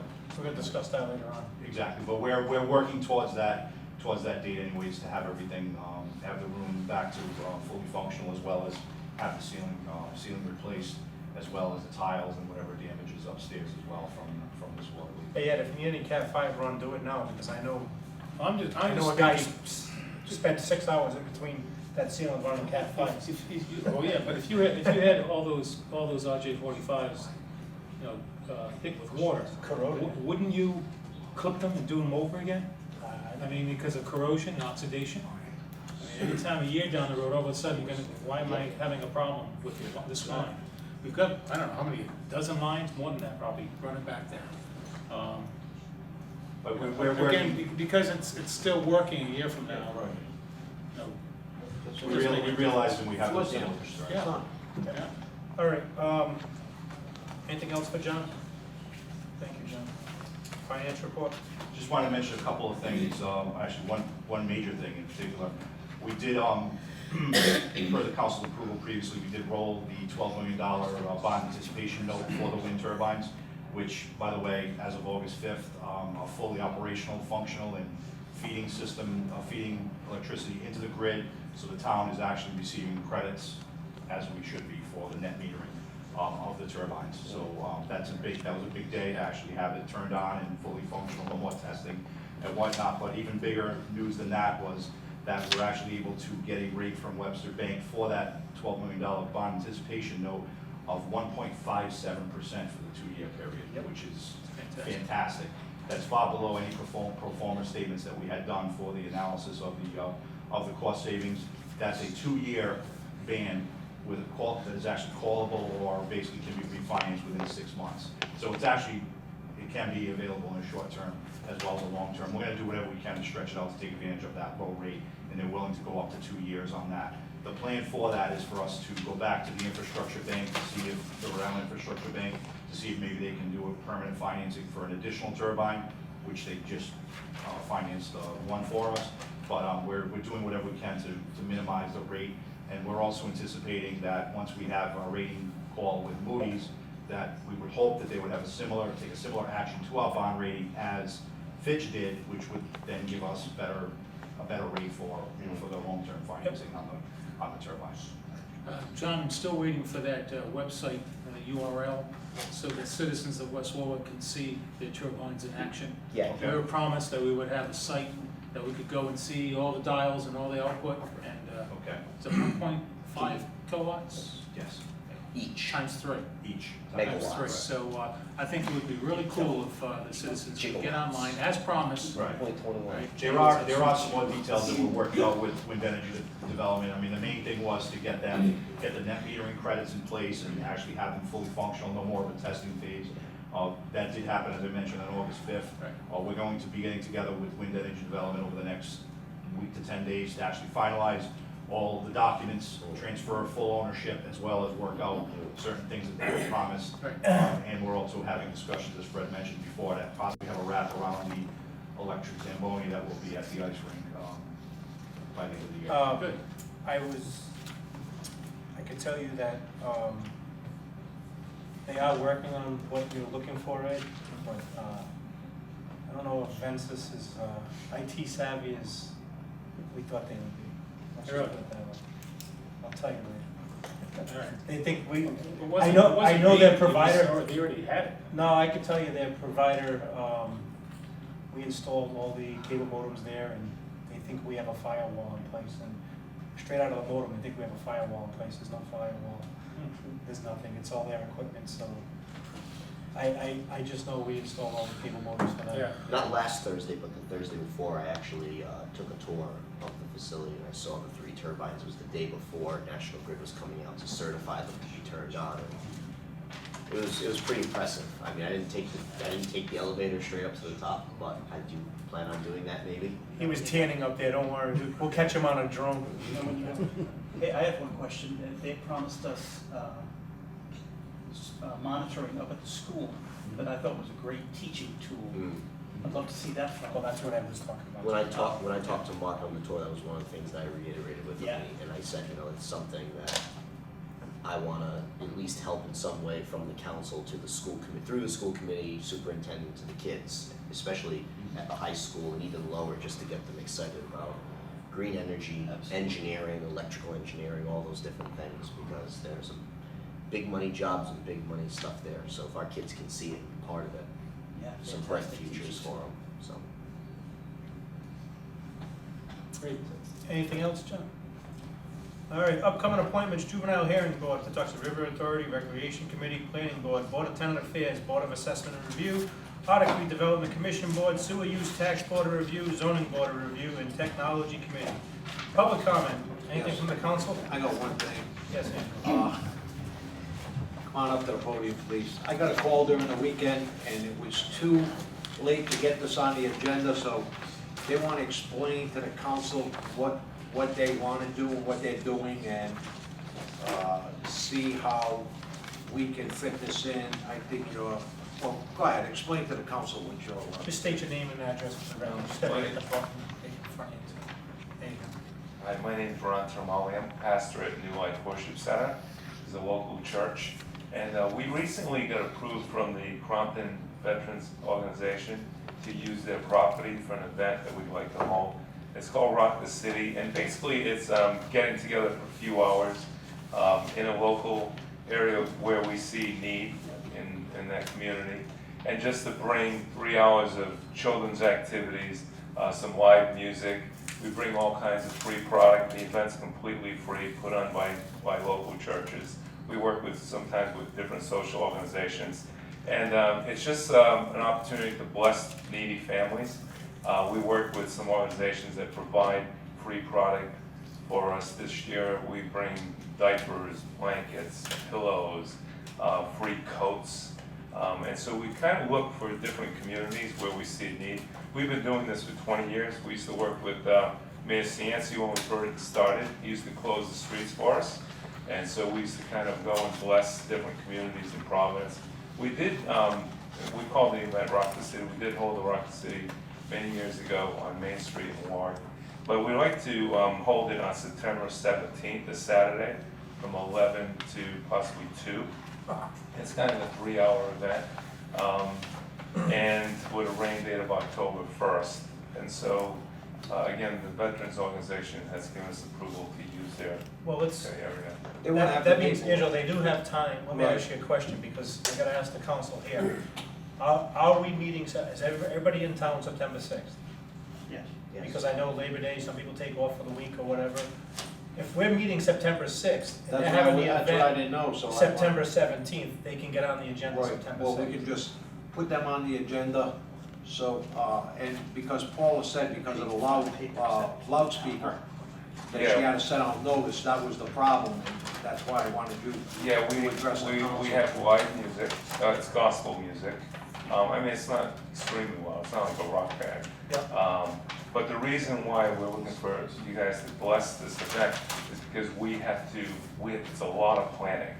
And it's also, we have to get the word out. Odds are we'll bless the event. Right. Just, Okay. I'd be in here tomorrow to get your paperwork filled out, so you can get it on the September 6th agenda. Okay. Can I ask a question? Are you gonna have this event in the parking lot of the Vets or on the field? In the It's field. football. Yeah. Is football going on? No. None of Well, that. you straighten that all out with the vets anyway. Yeah. They'll Yeah. coordinate that, but it's gonna be on the field, Yeah, not in the parking lot. Right. Yeah, we just wanna stop printing whatever we. I don't, like I said, it's you great. got to, you have to. With me, your card. We welcome, we. You have a yeah. card? Actually, I'll give you a letter. Yeah. Okay. We welcome that, and we thank you for doing it, like I explained on the phone to Nicole, it's just, it's great that you're doing it, and it's really appreciative. And it really is a blessing to the community. But like I said, anything else I can do on my behalf, feel free to call me. Yeah, that's a letter that we put out to different organizations and asking for help. Yeah, no problem. Yeah. Like I said, just have somebody come in, fill out the paperwork, that way they can send out the notices for the abutters. I don't think there'll be any issues, they've had loudspeaker there before, so. Okay. Do you have an agreement with the Vets? Yes, well, not written, but Verbal agreement. verbal. Why don't you get something in writing so that can be added to your application? Just because that might have to go through the owner of the property versus the vendor or something. Yep. Okay, thanks. Thank you.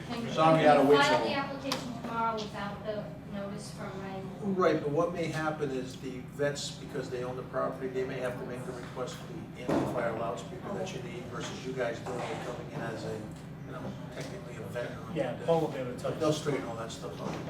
Yeah, just ask for Paul tomorrow, and any problems, just give me a call. All right, thank you. Sorry I had to wait so long. Thank you. Any other public comment? Come on up. Just state your name and address for the record.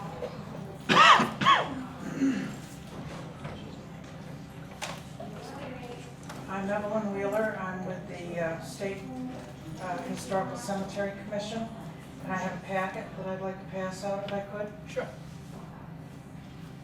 And I'm sorry I promoted the town manager to mayor, but you know those dastardly computers. No, you've been listening to Frank Coletta. How much did he pay you to do this?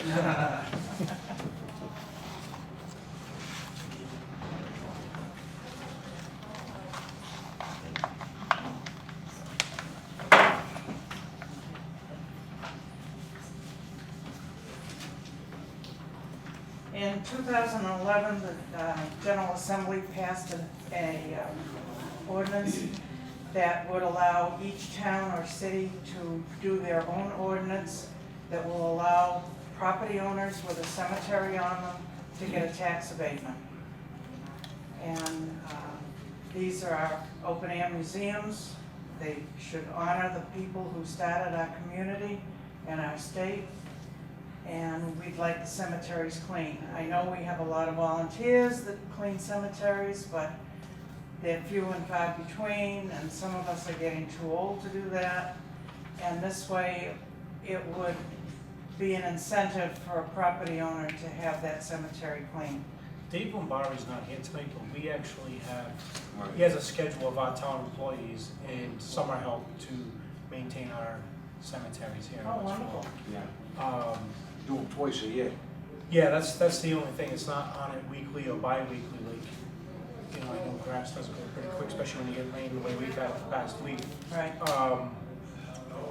So, we could pass this on to him, but also I agree that if the homeowner, is getting abatement, maybe they can help out also. Right. Volunteer, I think that should be a requirement, if you're gonna get the abatement, you should maintain it also. Absolutely. Yeah, there's Absolutely. language. And there's cemetery commissions, like at Patuxent Valley, they have a cemetery commission.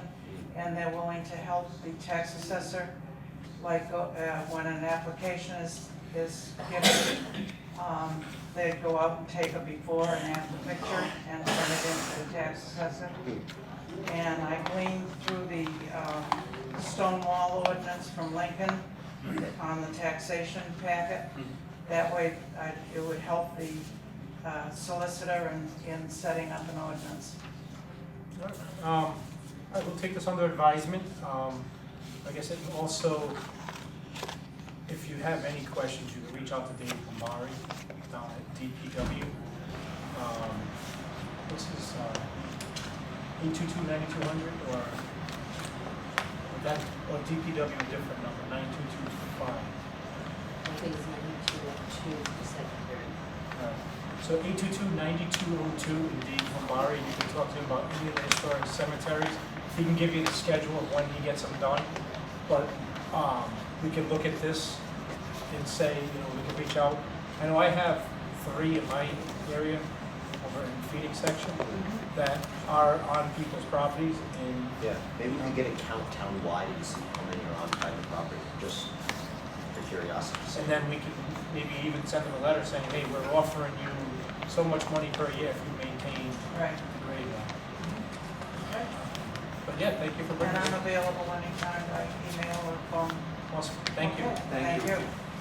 Any other public comment? Motion to adjourn. Second. All in favor? Aye. Opposed? Ayes have it. Ooh.